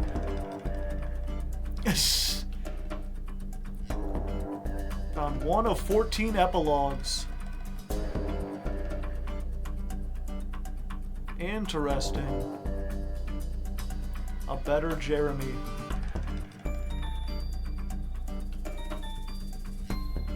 Oh, okay, so these are the 14 different endings, I'm guessing? Chaos reigns. Under new management. A renewed mandate. Inevitable advancement. An accord. The middle ground. Wacky fun! Julia's judgment. All fall down. A brighter future. Jeremy's injustice. Changing of the guard. What was mine called? A new leaf. Alright, so things are potentially looking up. Was that the whole ending? Or was it just, was there more about the hats that we missed? Good evening, I'm Patrick Bannon, and this is your Daily News Bulletin. Our top stories tonight. Former Prime Minister Julia Salisbury took to the witness stand on the first day of her high-profile trial. The disgraced politician faces charges of conspiracy to commit murder. Total yeah, I'm curious, part of me is like, do I just look up the rest? Because I don't really want to play the game again. If found guilty, she faces life imprisonment. Meanwhile, as the first election in nearly 8 years are just weeks away, Advance announced their new leader will be respected economist Katie Brightman. As Brightman pulled ahead in the polls today, the New Look Advance Party vowed to restore territorial independence and to embody sensible, sensitive leadership and accountability. And later tonight, I'll be off. Okay, it's weird it just ends mid-sentence like that. Good evening, I'm Megan Wolf. And I'm Jeremy Dawson. Our main headlines tonight. Extras, okay.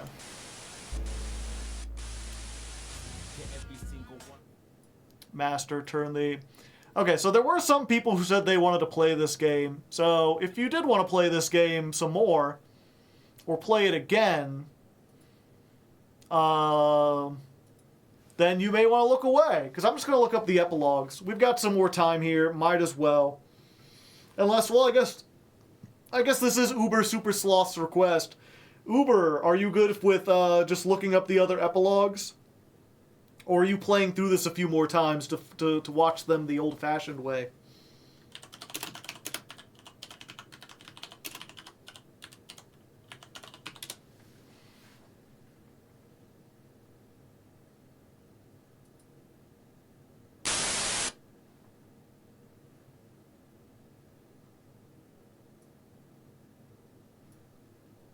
Go for it. All right, let's see what else could have happened. It'll be like the ending of Clue. So this one is An Accord. Good evening, I'm Jeremy Dawson. Oh, he could end up being on the National Nightly News again. And I'm Megan Wolf. Our main stories tonight. The votes are in, and it's a decisive win for Accord. Accord? Yeah, I'm just realizing with the text box there, you can't necessarily read the subtitles. Move this over a little bit. Okay. The new centralist party snatched victory from under the noses of the mainstream parties. Incoming Prime Minister Fatima Chowdhury called Accord's win proof that the major parties had lost the trust of the nation and signalled the end of extremist politics. Neither Advance nor Disrupt, who failed to garner even 10% of the vote between them, have released a statement. Later, we'll be looking in detail at the election results across the nation before Jeremy brings us a report on the recent unrest in Valdez. That's all coming up on tonight's National Nightly News. Huh. I didn't realize the game could go that off the record. So there's a chance things could happen where Jeremy doesn't get off the news. Although from the looks of this, the news has lost a lot of its budget. Because they're just broadcasting in front of a picture. Yeah, we didn't even hear about a centrist option. All we had was disrupt or record. Or, I'm sorry, disrupt or advance. Okay. Welcome all the boys and girls and everybody else as well to Frankie Fun's Wacky Fun House of Wax.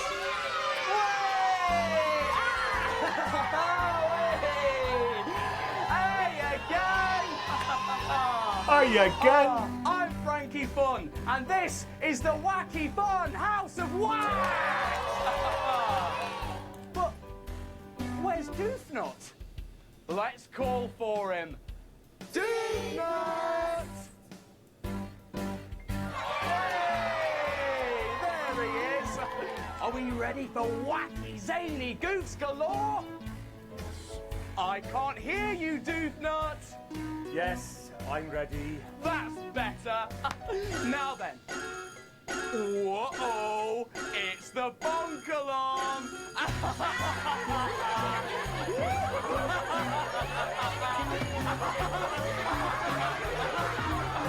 I don't know who that is.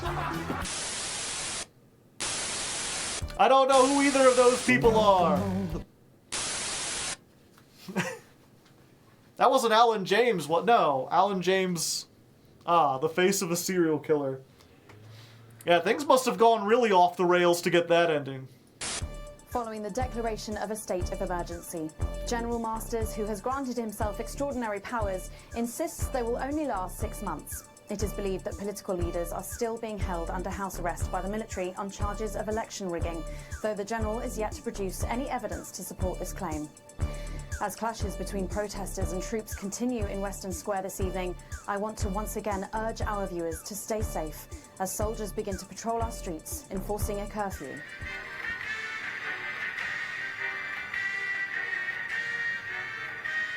Yeah, we didn't hear much about the military either.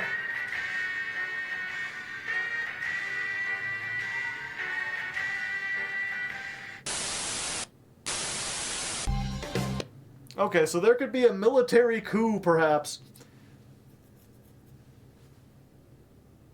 A new leaf. Yeah, this is the one we got. Does it end after? Favorite hat, and why?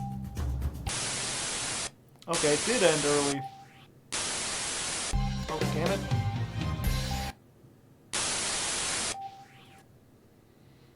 Chaos reigns. This is Megan Wolfe broadcasting across the frequencies.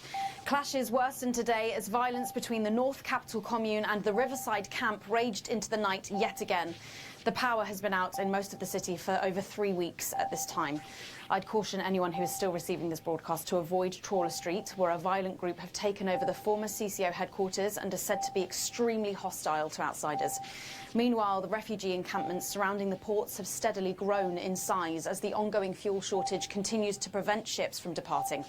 We've also received word that the Borden clan of former East Grinchley are particularly active at night, raiding smaller settlements, so try to avoid that area if you can.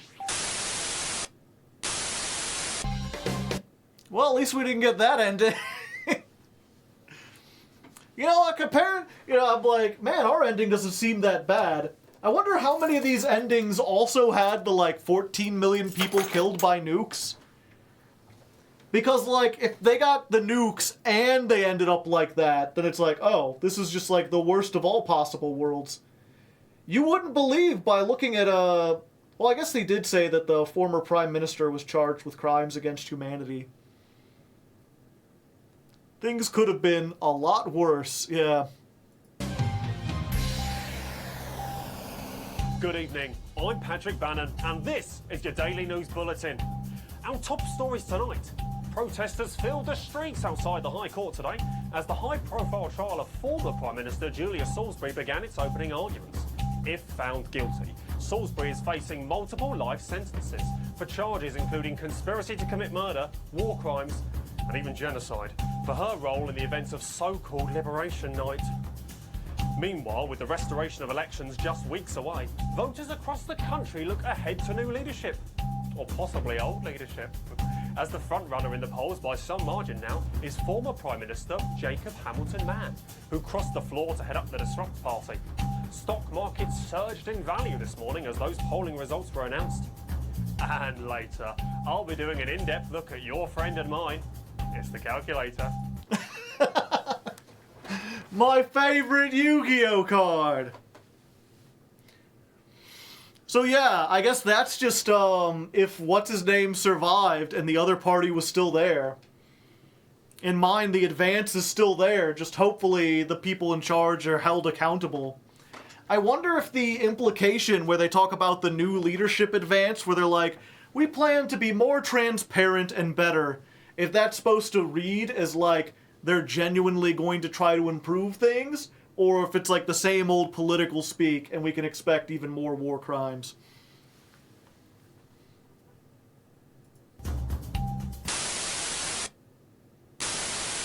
And although this is our last broadcast here on One, we'd like to thank Disrupt's leadership for this chance to say a fond farewell to you, our loyal viewers.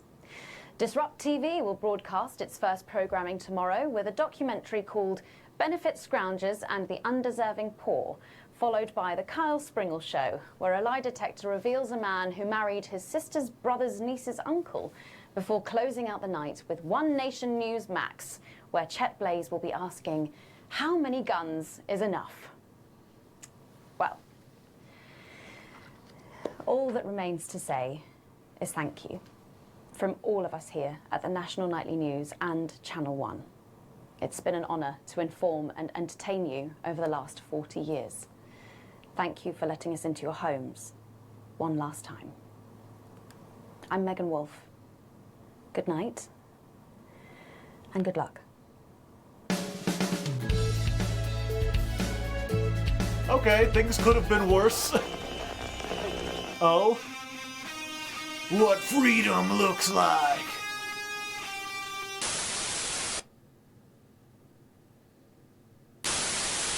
Now, I hope you've all got a tissue handy because we have some very sad news.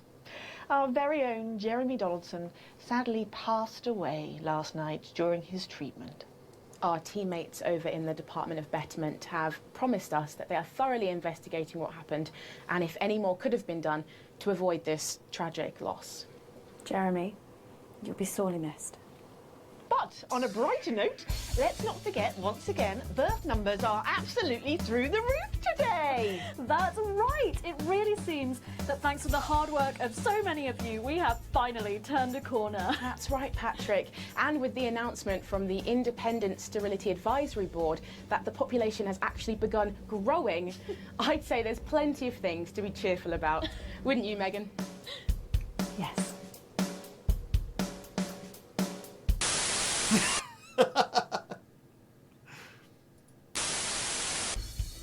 That's right. Tonight on the Couch of Chat, we're discussing last weekend's Cat Football Championship. But we have got someone very special joining us. Fresh from Betterment, please put your hands together for Jeremy Donaldson! Jeremy Donaldson!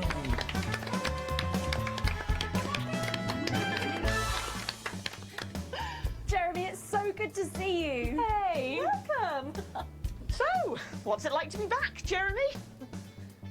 It's so cold, Julia. So cold. Really so cold.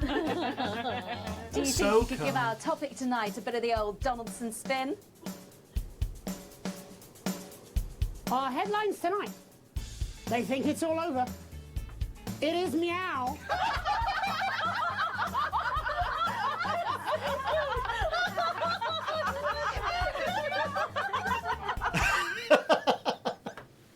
So things could be worse for Jeremy. Like, oh, he could die in prison. That's so weird, because that's like, man, you would have had to go through very oddly specific stuff to end up in this specific situation. But what differentiates the Jeremy dies in prison ending versus the Jeremy comes back brainwashed? Things are so co. So co indeed.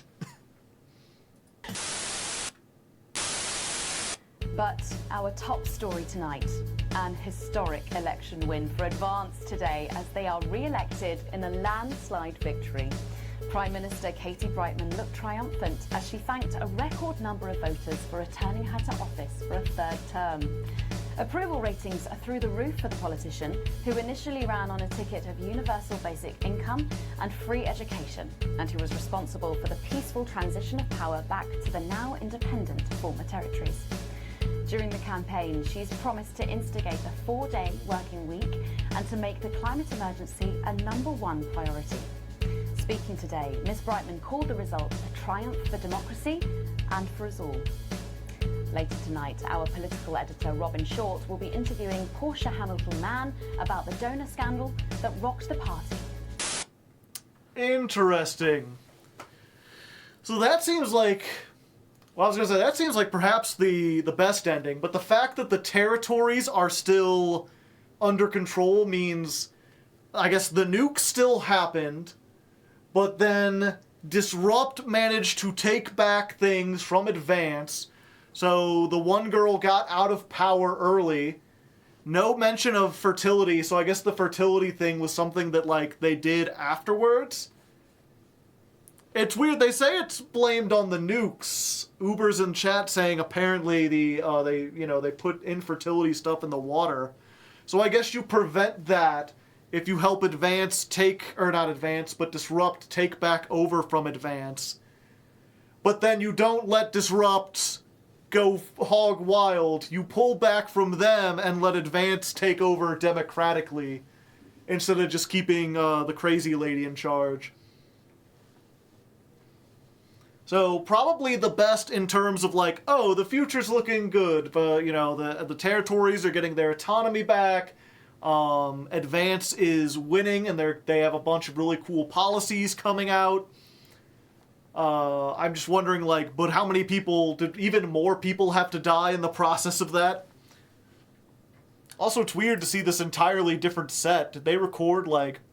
I guess it makes sense now why this game is, like, 20 gigabytes or however big it is. They must have recorded a lot of footage. Since her landslide re-election just 6 months ago, Prime Minister Julia Salisbury has already used her powerful new mandate to deliver on several of her key campaign promises. So there's a world where Disrupt takes over, but elections happen, and then Julia Salisbury is re-elected. With the application of the former nation of Mulvania approved by the COT yesterday, Territory 34 became the second new territory in as many months. The Prime Minister has assured the international community that the COT hopes to process the backlog of prospective member nations by the end of the year. Next tonight, punk rock bell ringers have been causing a stir.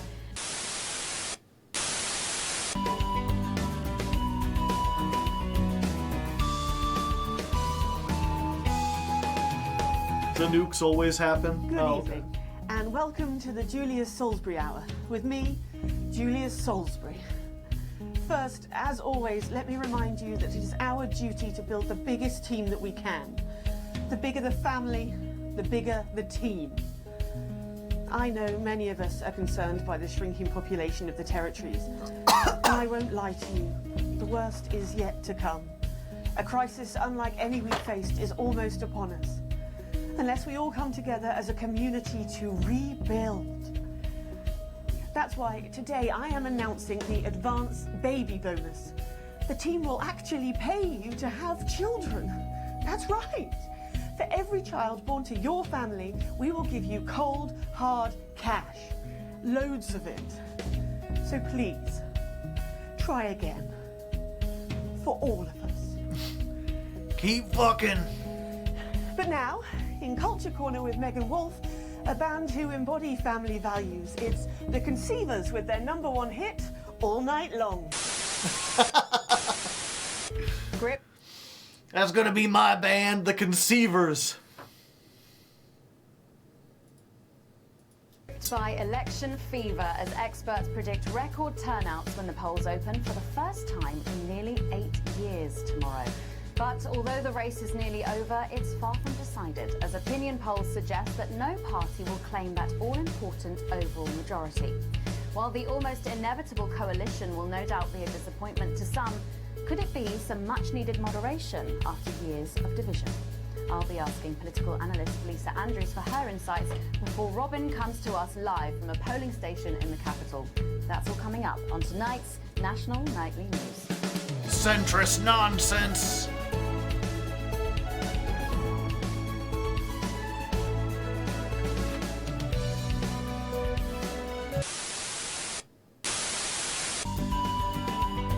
All fall down. Okay. Go back to the Salisbury Hour. Good evening, and welcome to the Julia Salisbury Hour with me, Julia Salisbury. Huge news today, as I can confirm that, yes, the rumours are true. We are simplifying our territory into one smaller sovereign nation. The military of former Territory 4 continue to carry out brutal attacks on our peace bearers in T2 and T5. Meanwhile, a small rebel faction are attempting to claim a significant part of Territory 6 and 7. We have therefore made the decision to fortify our community by consolidating our team within the borders of Territory 1. A glorious day for the future of the team. If for no other reason, then we can drop the bloody numbers. Today I'm going to be learning to cha-cha with the chihuahua.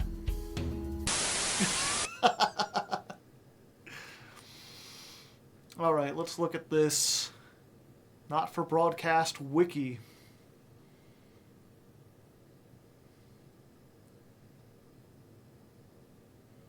Okay, so we can see the epilogue is determined by whether Advance or Disrupt has higher public opinion, which path of the finale they received, and whether or not the player chooses to air the unknown footage presented to them.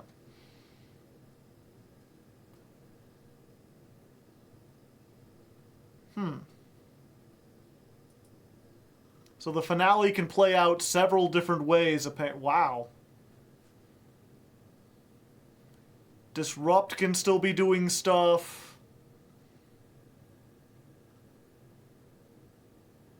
Sterility explodes. Exposed. Clement's faith.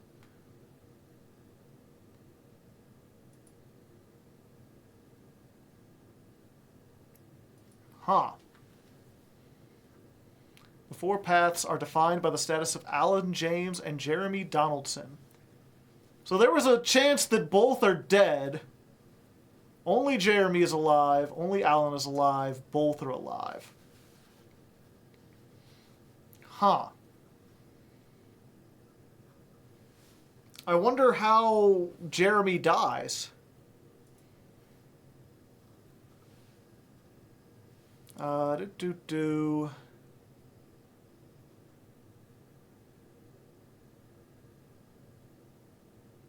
So meltdown. Alex plays the tape.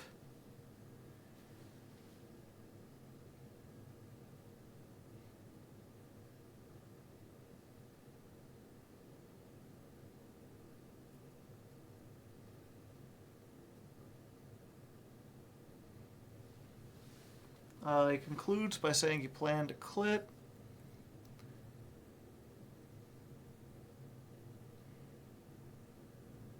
If Alex does cut to ads, the feed cuts and Jeremy either stops himself or is stopped. Oh, okay.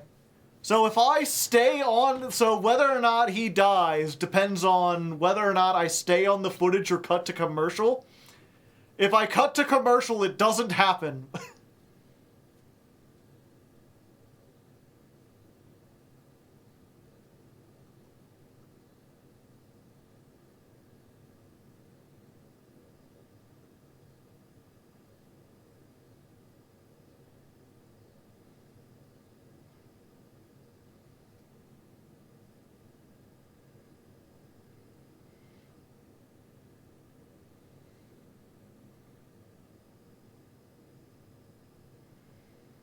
Okay, same thing. So, again, it's whether or not I play the Disrupt ad just determines how well Disrupt does versus how well Advance does.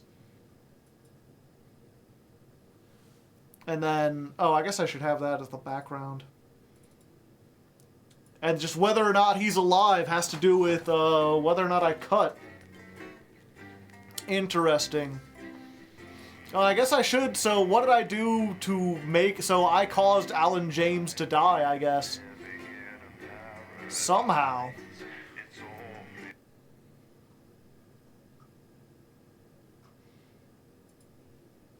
Okay, one second. Let's open this back up again. Alan James, I'm right.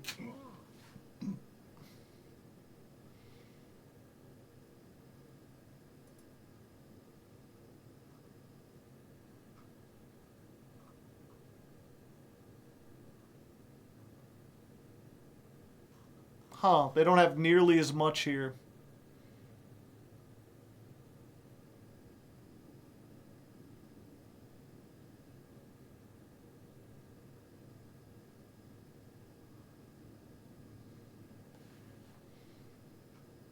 His article is a bit lacking, yeah. Day 20, the uprising.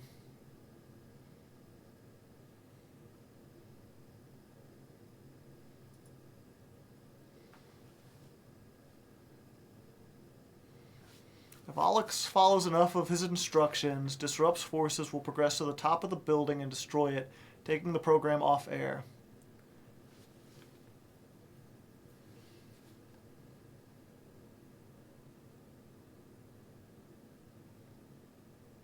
They won't raise the roof fast enough.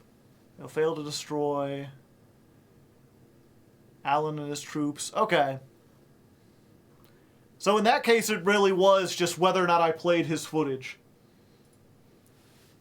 So I guess I was good for morale, you know? If I played all the footage, then his troops would have been like, yeah, you know, the public's with us, we're doing good. And they make it to the top of the tower, and they do the thing, and then Alan James survives to fight another day. Maybe Disrupt does something. And in the case where I didn't play all their stuff, because I'm like, I ain't playing no Alex Jones bullshit, then he dies. Well, you better get to it, yeah. No, this is definitely one of those games where I feel like, you know, getting all the different endings, you're not intended to. It's supposed to be a game that asks moral questions of you, and you're supposed to experience it once and see like how those questions turn out. Oh hey, another bot. Be gone, bot. Buy-in.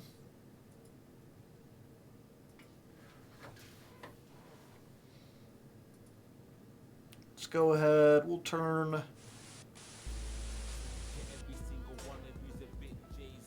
Yeah, just have some background stuff. The trolley thought experiment. This isn't really like the trolley. It's just more like... I did the same thing. I really liked Papers, Please was a game I loved. I often consider it one of my favorite games. And that's a game that has like 20 different endings. But I played it like 1.5 times, essentially. Like, I played it once, I got my ending, and I was like, I feel like if I just made a slightly different decision on the last day, then things would have turned out differently. And it did. So I did. The nukes kind of are. The nukes aren't the trolley problem. A lot of people misunderstand, like, the point of the trolley problem. Have you heard about That's Not My Neighbor? No, I haven't heard about that. What was it? I was actually discussing this with Softleg not too long ago, because it had to do with an episode of Star Trek. Half the endings are variations, yeah. It's like Paper, Please. Ah, nice. Oh wait, yeah, now I remember. Yeah, this background music isn't very great. Maybe I should play my own music. We'll get some... 1 second. Where's it at? We'll get the rights-free list playing. No, I'm gonna try not to play the AI stuff too much, because I'm still dubious about whether or not it's, like, ethically good.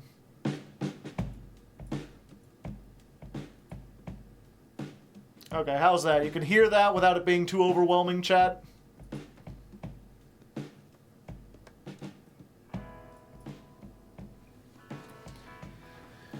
But yeah, so what was it? The trolley problem has to deal with Kantian ethics. So there's a famous philosopher, Kant. I think he was the one who did I Think, Therefore I Am. If I'm not mistaken, or if I'm getting confused with someone else. But I know his ethics are basically like, you know, how do you know if something is right or wrong? And it basically comes down to this black and white view of like, if something's wrong to do in some situations, then it's wrong to do in like every situation. Okay, that was Descartes. Okay, Descartes, yeah. Because Descartes went on to be, he had a more religious philosophy. Kant is not really religious. But his thing is like, okay, basically, let's say you wanted to steal a banana. And it's like, well, would stealing a banana be good if it was done to you?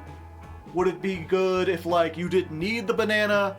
It's like, if it's wrong, it's always wrong. Even if you're starving, like, stealing the banana is still wrong. And it puts a lot of onus on, like, what your actions do and what the consequences of those are. Screw Kant. My homies all hate Kant.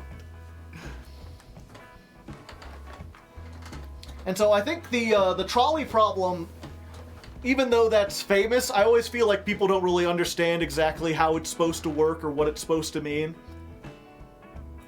The better example that I've heard is the thought experiment, like, okay, let's say you're having a nice cup of tea with your good friend Tim. You haven't seen Tim in a while, he's back in town, you invited him to come over, you know, you're having lunch, and, you know, Tim, as far as you know, always been a good guy, always been a nice guy. You're catching up, although he does seem a little jittery today, he seems a little nervous. So then, as you're eating in the kitchen, you hear a knock at the door.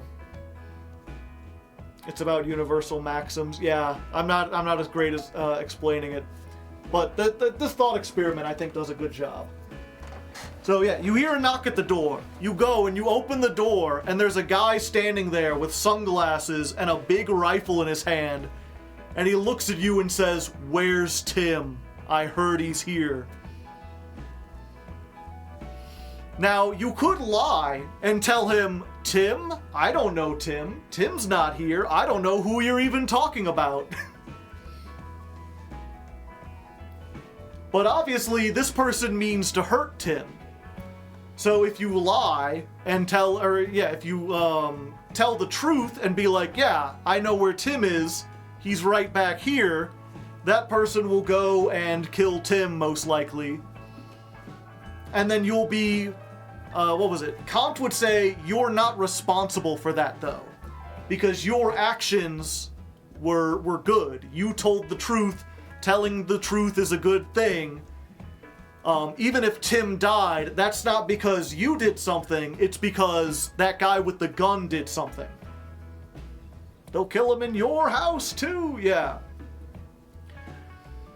But he would argue, like, let's say you do lie. Let's say you're like, "Look, I don't know who the hell you are, but I've never heard of Tim. He's not here. That car parked and he went across the street." And the guy goes, "Okay," and he turns around to walk away, just in time to see Tim sneaking from the side of your house to try to get to his car. Because he heard the guy at the door and he jumped out the window and was trying to, you know, get away while that guy was distracted. Well, that guy sees Tim and he turns and bam, shoots Tim right there. In that case, he would say you are responsible because you did a bad thing. You lied. And because you lied, that resulted in Tim getting shot. Yeah. And so that's the trolley problem, right? There are 3 people on one tracks and 1 person on the other track. You didn't start the trolley. You didn't put the people on the tracks. If the 3 people get run over, you haven't done anything. It's not your fault. It sucks that those people died, but the moral onus is not on you to prevent other people from doing things. But if you pull that switch and put the trolley on the other track, if you do something you weren't supposed to do, then that one death is your fault. You are directly responsible. What's the point of autonomy if your decisions should always follow a flowchart? You did good. Well, that's the big thing, right? Is that oftentimes when you have that that question or that thought experiment, the initial idea is that there's a binary option, right? You could either tell the truth to the guy and be like, "Yeah, Tim's in my kitchen," and Tim dies, or you can be like, "No, Tim is not in my kitchen," and you lie and you do a bad thing. But there are other options. You know, you can say, hey, I don't know what Tim did, but let's talk this over. Or, I don't know who you are, but you're not coming into my house with that gun. Or you could be like, if you want to get to Tim, you have to go through me. And then if they try to attack you, you're well within your rights to defend yourself. Or you could say nothing at all. You could be silent. Kant would argue that there are ways to do good things without necessarily having to resort to bad things. You just have to be a little clever. You have to think outside of the simple terms of like, you know, I could lie or I could not.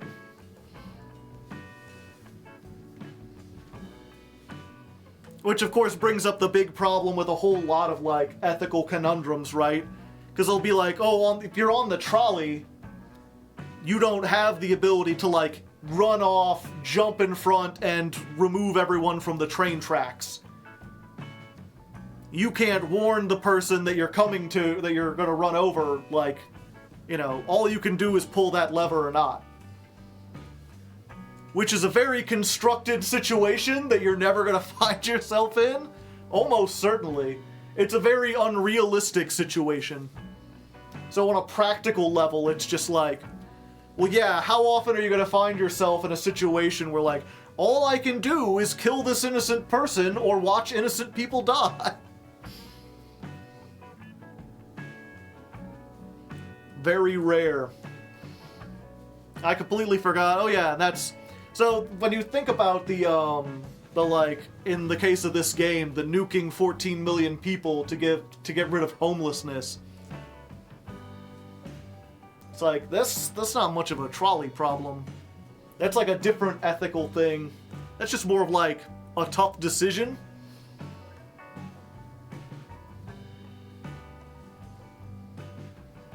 I mean, for most people, it would probably be a really easy decision, but it's like, well, how many people die of homelessness? Is it 14 million? If you could end it, you know, you could at least make an argument for it.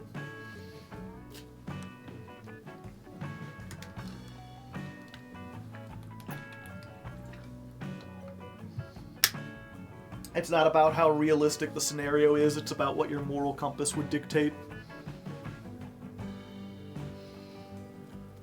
Kill all the unhoused is a valid solution to ending homelessness. No, because more homeless people keep showing up. That's the problem with crime, is, I'll never forget, there's a famous comic book called Kingdom Come. It's well known for, I mean, the story's pretty great, but the art's amazing, because every page of it is an oil painting. Like a photorealistic oil painting. The art's like absolutely amazing. But it deals a lot with elder superheroes in a future where, you know, who becomes super and who isn't has gotten very complicated because all the super people have had children or passed on their technology. Alex Ross is a true master, yeah. And one of the things that, like, I didn't really notice when I was younger, but as I started to learn more about, like, crime and poverty and homelessness and how that's connected, there's this scene of, like, you find the old Batman, and he's still in Gotham City, and at this point he's too old to fight crime himself, but instead he has an army of, like, drones, essentially, like robot Batmen, that he brings in to, like, stop crime, and he's, like, stopping, like, a bunch of people doing a drug deal. And I'm like, I can just imagine old Batman sitting there like, I don't get it. I've been punching criminals and locking them up for years and years, and Gotham's still full of crime. It's almost like this doesn't work. It's like, yeah, you could punch, like, you're dealing with the symptoms and not the cause. The benevolent world exploder. No humans equal no suffering. Yeah.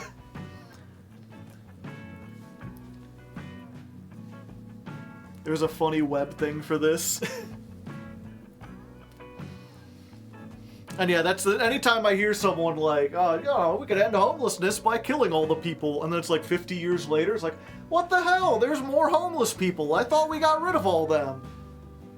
Like, well, they weren't born homeless, most of them. You know, it's not an intrinsic part of their being. They became homeless because of the situation they were in and the decisions they made. You change the situation, there won't be homeless people. Batman's dad would have fixed all these problems, yeah. I like the version where Batman's an insane person and Alfred's pretending to be a Joker. Anytime we talk about Batman, it always runs into the same problem. I remember seeing a thread where someone's like, I don't get how you could hate Batman. And I'm like, no, you can't hate Batman, but I don't get how you could like him either. Because the thing is, at this point, there's been so many different versions of Batman. And I'm not even talking about what ifs, I'm talking about, like, official, canonical, like, which Batman are you talking about? There's been at least 2 series of movies, plus he's been in, like, a bunch of crossover movies. No, the 3 series if you count the new The Batman, where he's, like, a detective. There's been, like, the animated movies, there's been the Justice League Batman, there's, like, 3 different comic universes of Batman. And depending on which writer has written that comic universe, like, even within, like, one line of comics, you'll have, like, 30 different people write them and have completely different opinions. The thing about Batman is he's fucking anything and everything. You can't hate him, because there's gonna be a version of Batman that you like, but you can't love him because it's, you know, there's so many other different versions.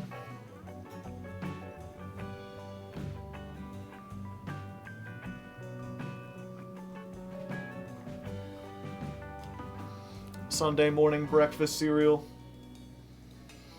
Sure, one second.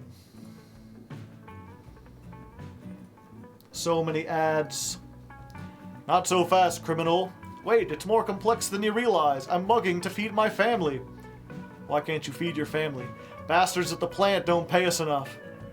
Wait, we want to pay more, but the bastards in government de-incentivize it too strongly.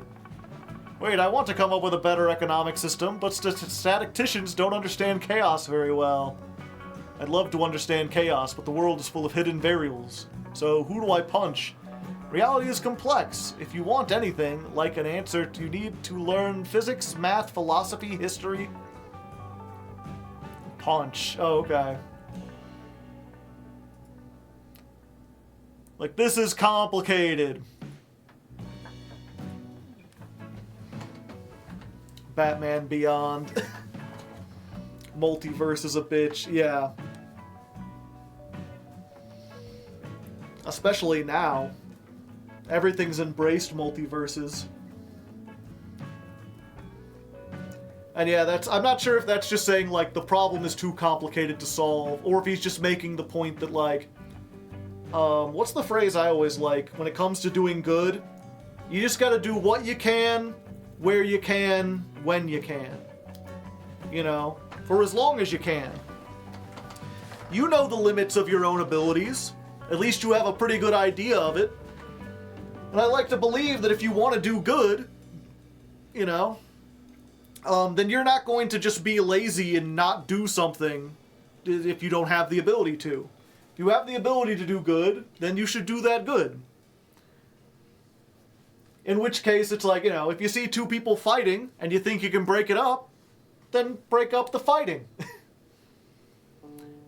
If you think it's dangerous and you're likely to get killed too, like, and you don't think you'll be able to, like, help the solution, then I understand you don't want to get involved. Where you gotta worry is there's always those people who are like, oh yeah, I could stop this thing, but what's the point when there's so many other big problems? It's like, well, the difference is you can't stop those big problems right now, but you can make things slightly better there.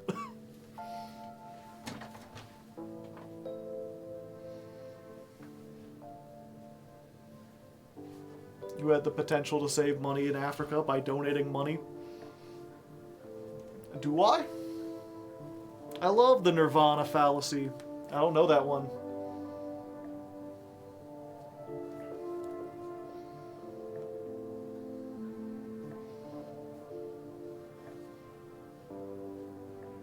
Yeah, I don't think... I'm trying to think, like... Are you referencing, like, a specific situation where someone, like, asked me to donate money? Because oftentimes, especially these days, now that I have money, like, if I see someone on Twitter, like, if I run across someone and they're like, hey, I've been kicked out of my house, I need help, or hey, my cat's in the vet or whatever, I'll be like, yeah, I got $10, and I'll donate $10.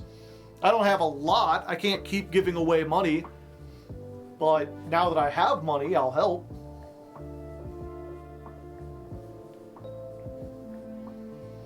You send your bank info to the prince so he can get his wealth back. Nirvana fallacy is if I can't make utopia now, I shouldn't do anything. Yeah.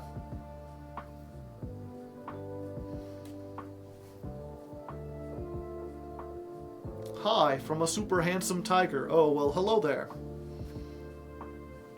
I tip my hat, but it's kind of tight.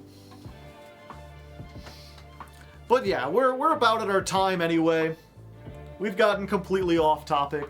Was there anything else, I guess Uber specific? Well, I guess anyone can ask questions. Just while we're here chatting about stuff, if you had any other questions or anything else you'd like to discuss or get my opinion on. Otherwise, we could probably call it for tonight. Are they using your money to help people or themselves? Oh, you're talking about the charities or whatever. Yeah, I mean, that's another thing.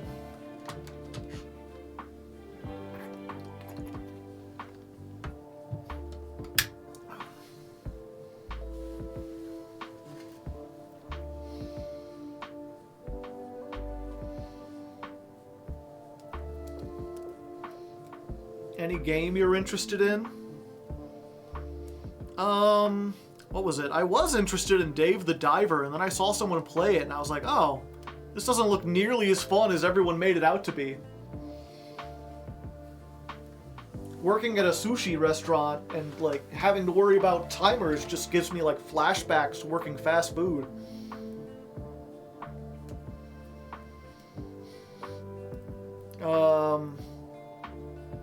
I'm looking forward to Silk Song still. Like, Hollow Knight was one of my favorite games back when it came out. Hopefully the sequel will come out eventually. We'll get that there. Overcooked, yeah, I hate Overcooked.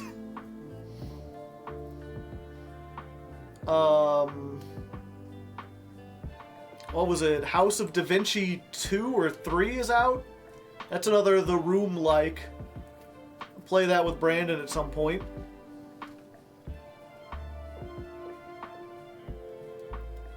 Has a DLC? Yeah, it had like 4 DLCs.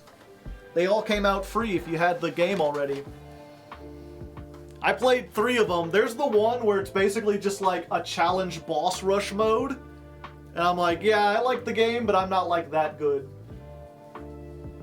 It's like a 40-minute boss rush tower of just fighting like boss after boss in like increasingly harder modes. And you can get some lore from it or whatever, but I'm like, nah, I like the exploring more than the boss fights. Persona 5? No. Zero interest in Persona. Doesn't seem like my kind of game. I barely like RPGs to begin with. Like turn-based JRPGs or whatever. And I especially don't really like slice-of-life kind of stuff. I still want to play Balatro at some point, but I've heard it's really addictive, and right now I'm trying to focus... Right now, all my free time is being spent on writing Legend of Lefty. Baldur's Gate with viewers? I mean, I play Baldur's Gate. Oh, play with viewers. I don't see the appeal of playing a game like that with people. I'd only want to play it on my own. Big number go brrr the game, yeah.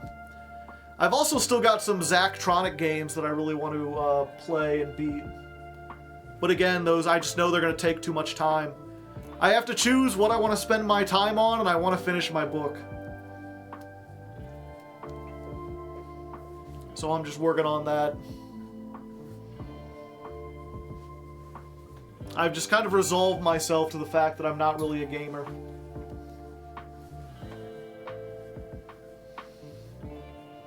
I've also, like, I still got, what's it called? I still got Disco Elysium. I'd like to beat that at some point. I'm too dumb to figure out how to play Zachtronic games. They're not that hard. Like, they might look kind of hard, but, like, you play it and, like, the first 5 levels or whatever teach you the mechanics. You play Opus Magnum. That one's easy. I'm all out of political games I want you to play. I'm sure you'll think of something eventually.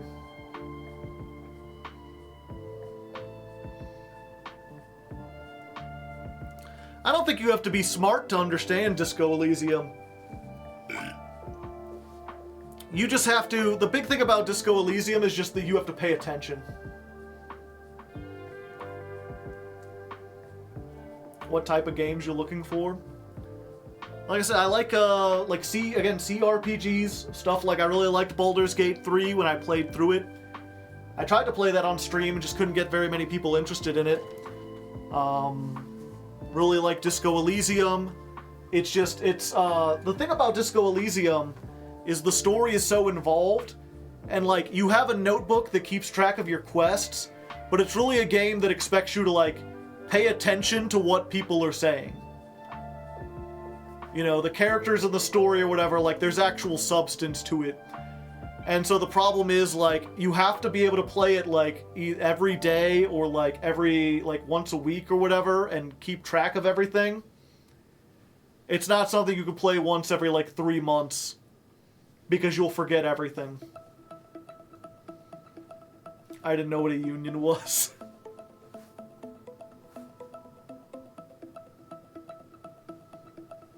Maybe a tactical game then? Yeah. Again, I really like puzzle games. Zachtronic stuff is really fun. I've still got a bunch of those I want to play. Whatchamacallit. And, what's that Hideo Kojima game? Death Stranding? XCOM could be fun. Yeah, I've played XCOM before.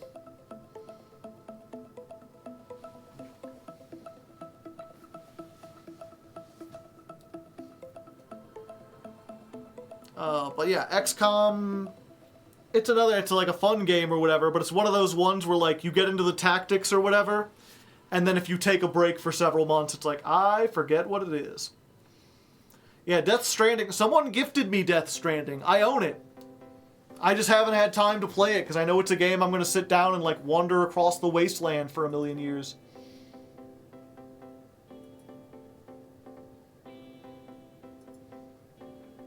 Fire Emblem. I'm sure I would have fun with Fire Emblem. I'm just not interested in like the anime and the relationship stuff. Let me look real quick. What else is in my wish list? Oh, Crypt Master.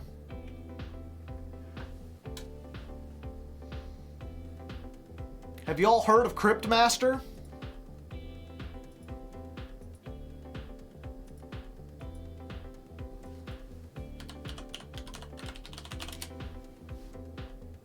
Here you go. I guess I'll go through my list real quick.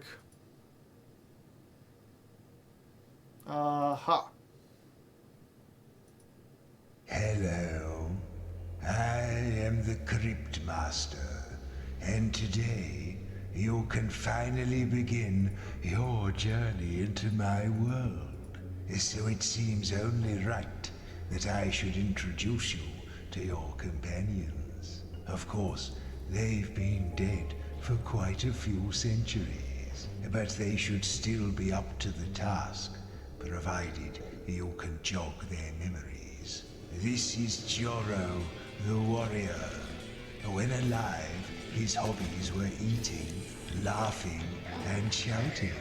He will be very useful for cracking open the armor of your enemies and guarding against their attacks. And he has lovely big feet.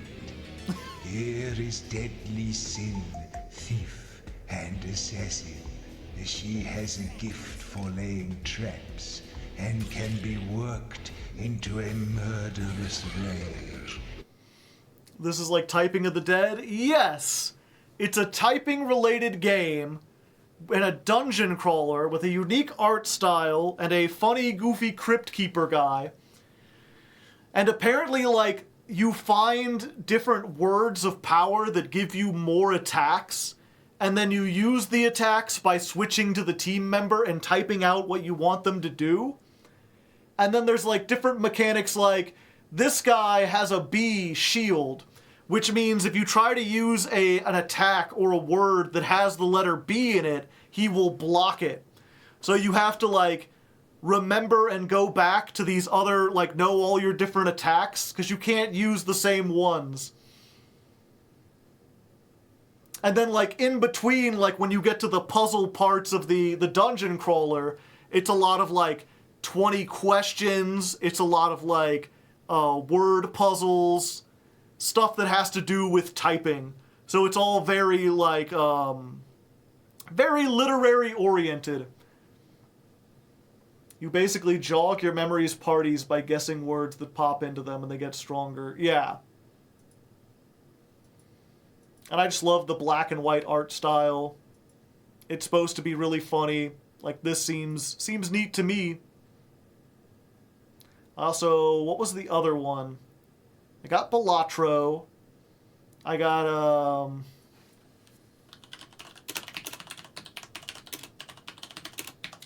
you ever heard of Spark, the Electric Jester? Made by a guy who used to make, Sonic ROM hacks.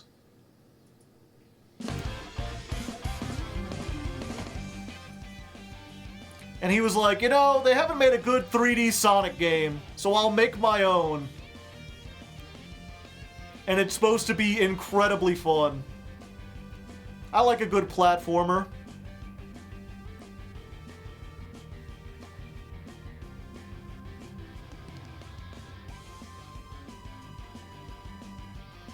It's also supposed to have a weird, like, freaky story that, like, deals with the essence of, like, humanity and time loops and stuff.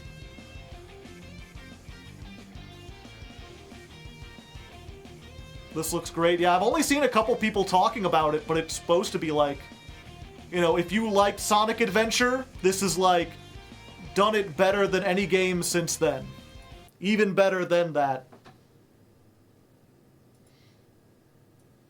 I've also got, Laika, Age Through Blood.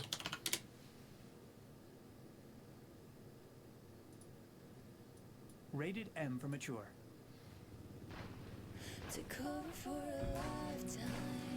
Furry Western game. Neat aesthetic.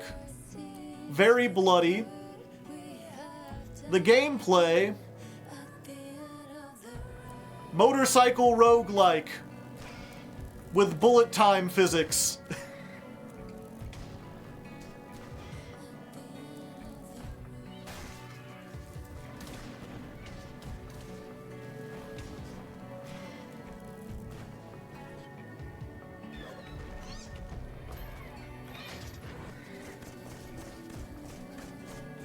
Block bullets with the bottom of your motorcycle.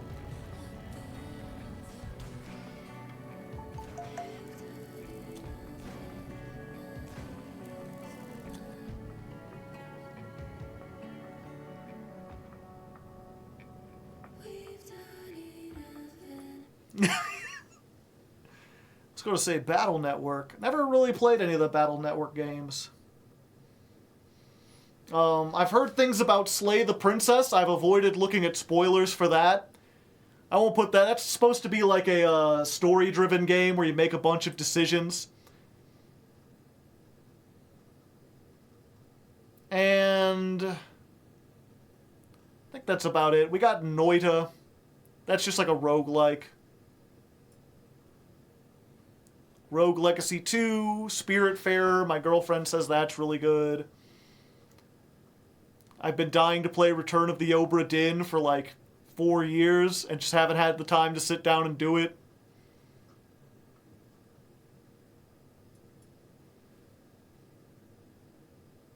So, you know, bunch of options.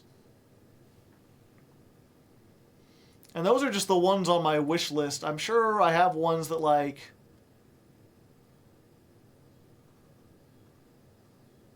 did I ever make a list of, like, games I want to play? I have my library's, like, so huge. I've got a huge library.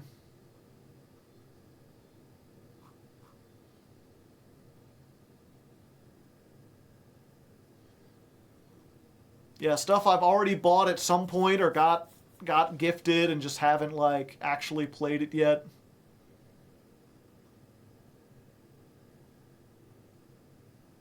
But I need to know... No, don't bother buying me a game unless you're going to, like, request me to play it, because I won't play it on my free time.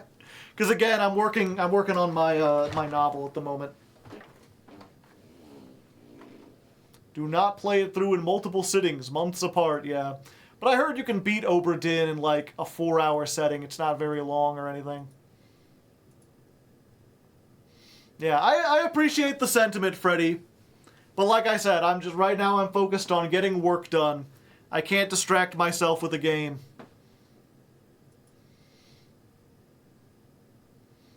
You're writing a novel? What's it about?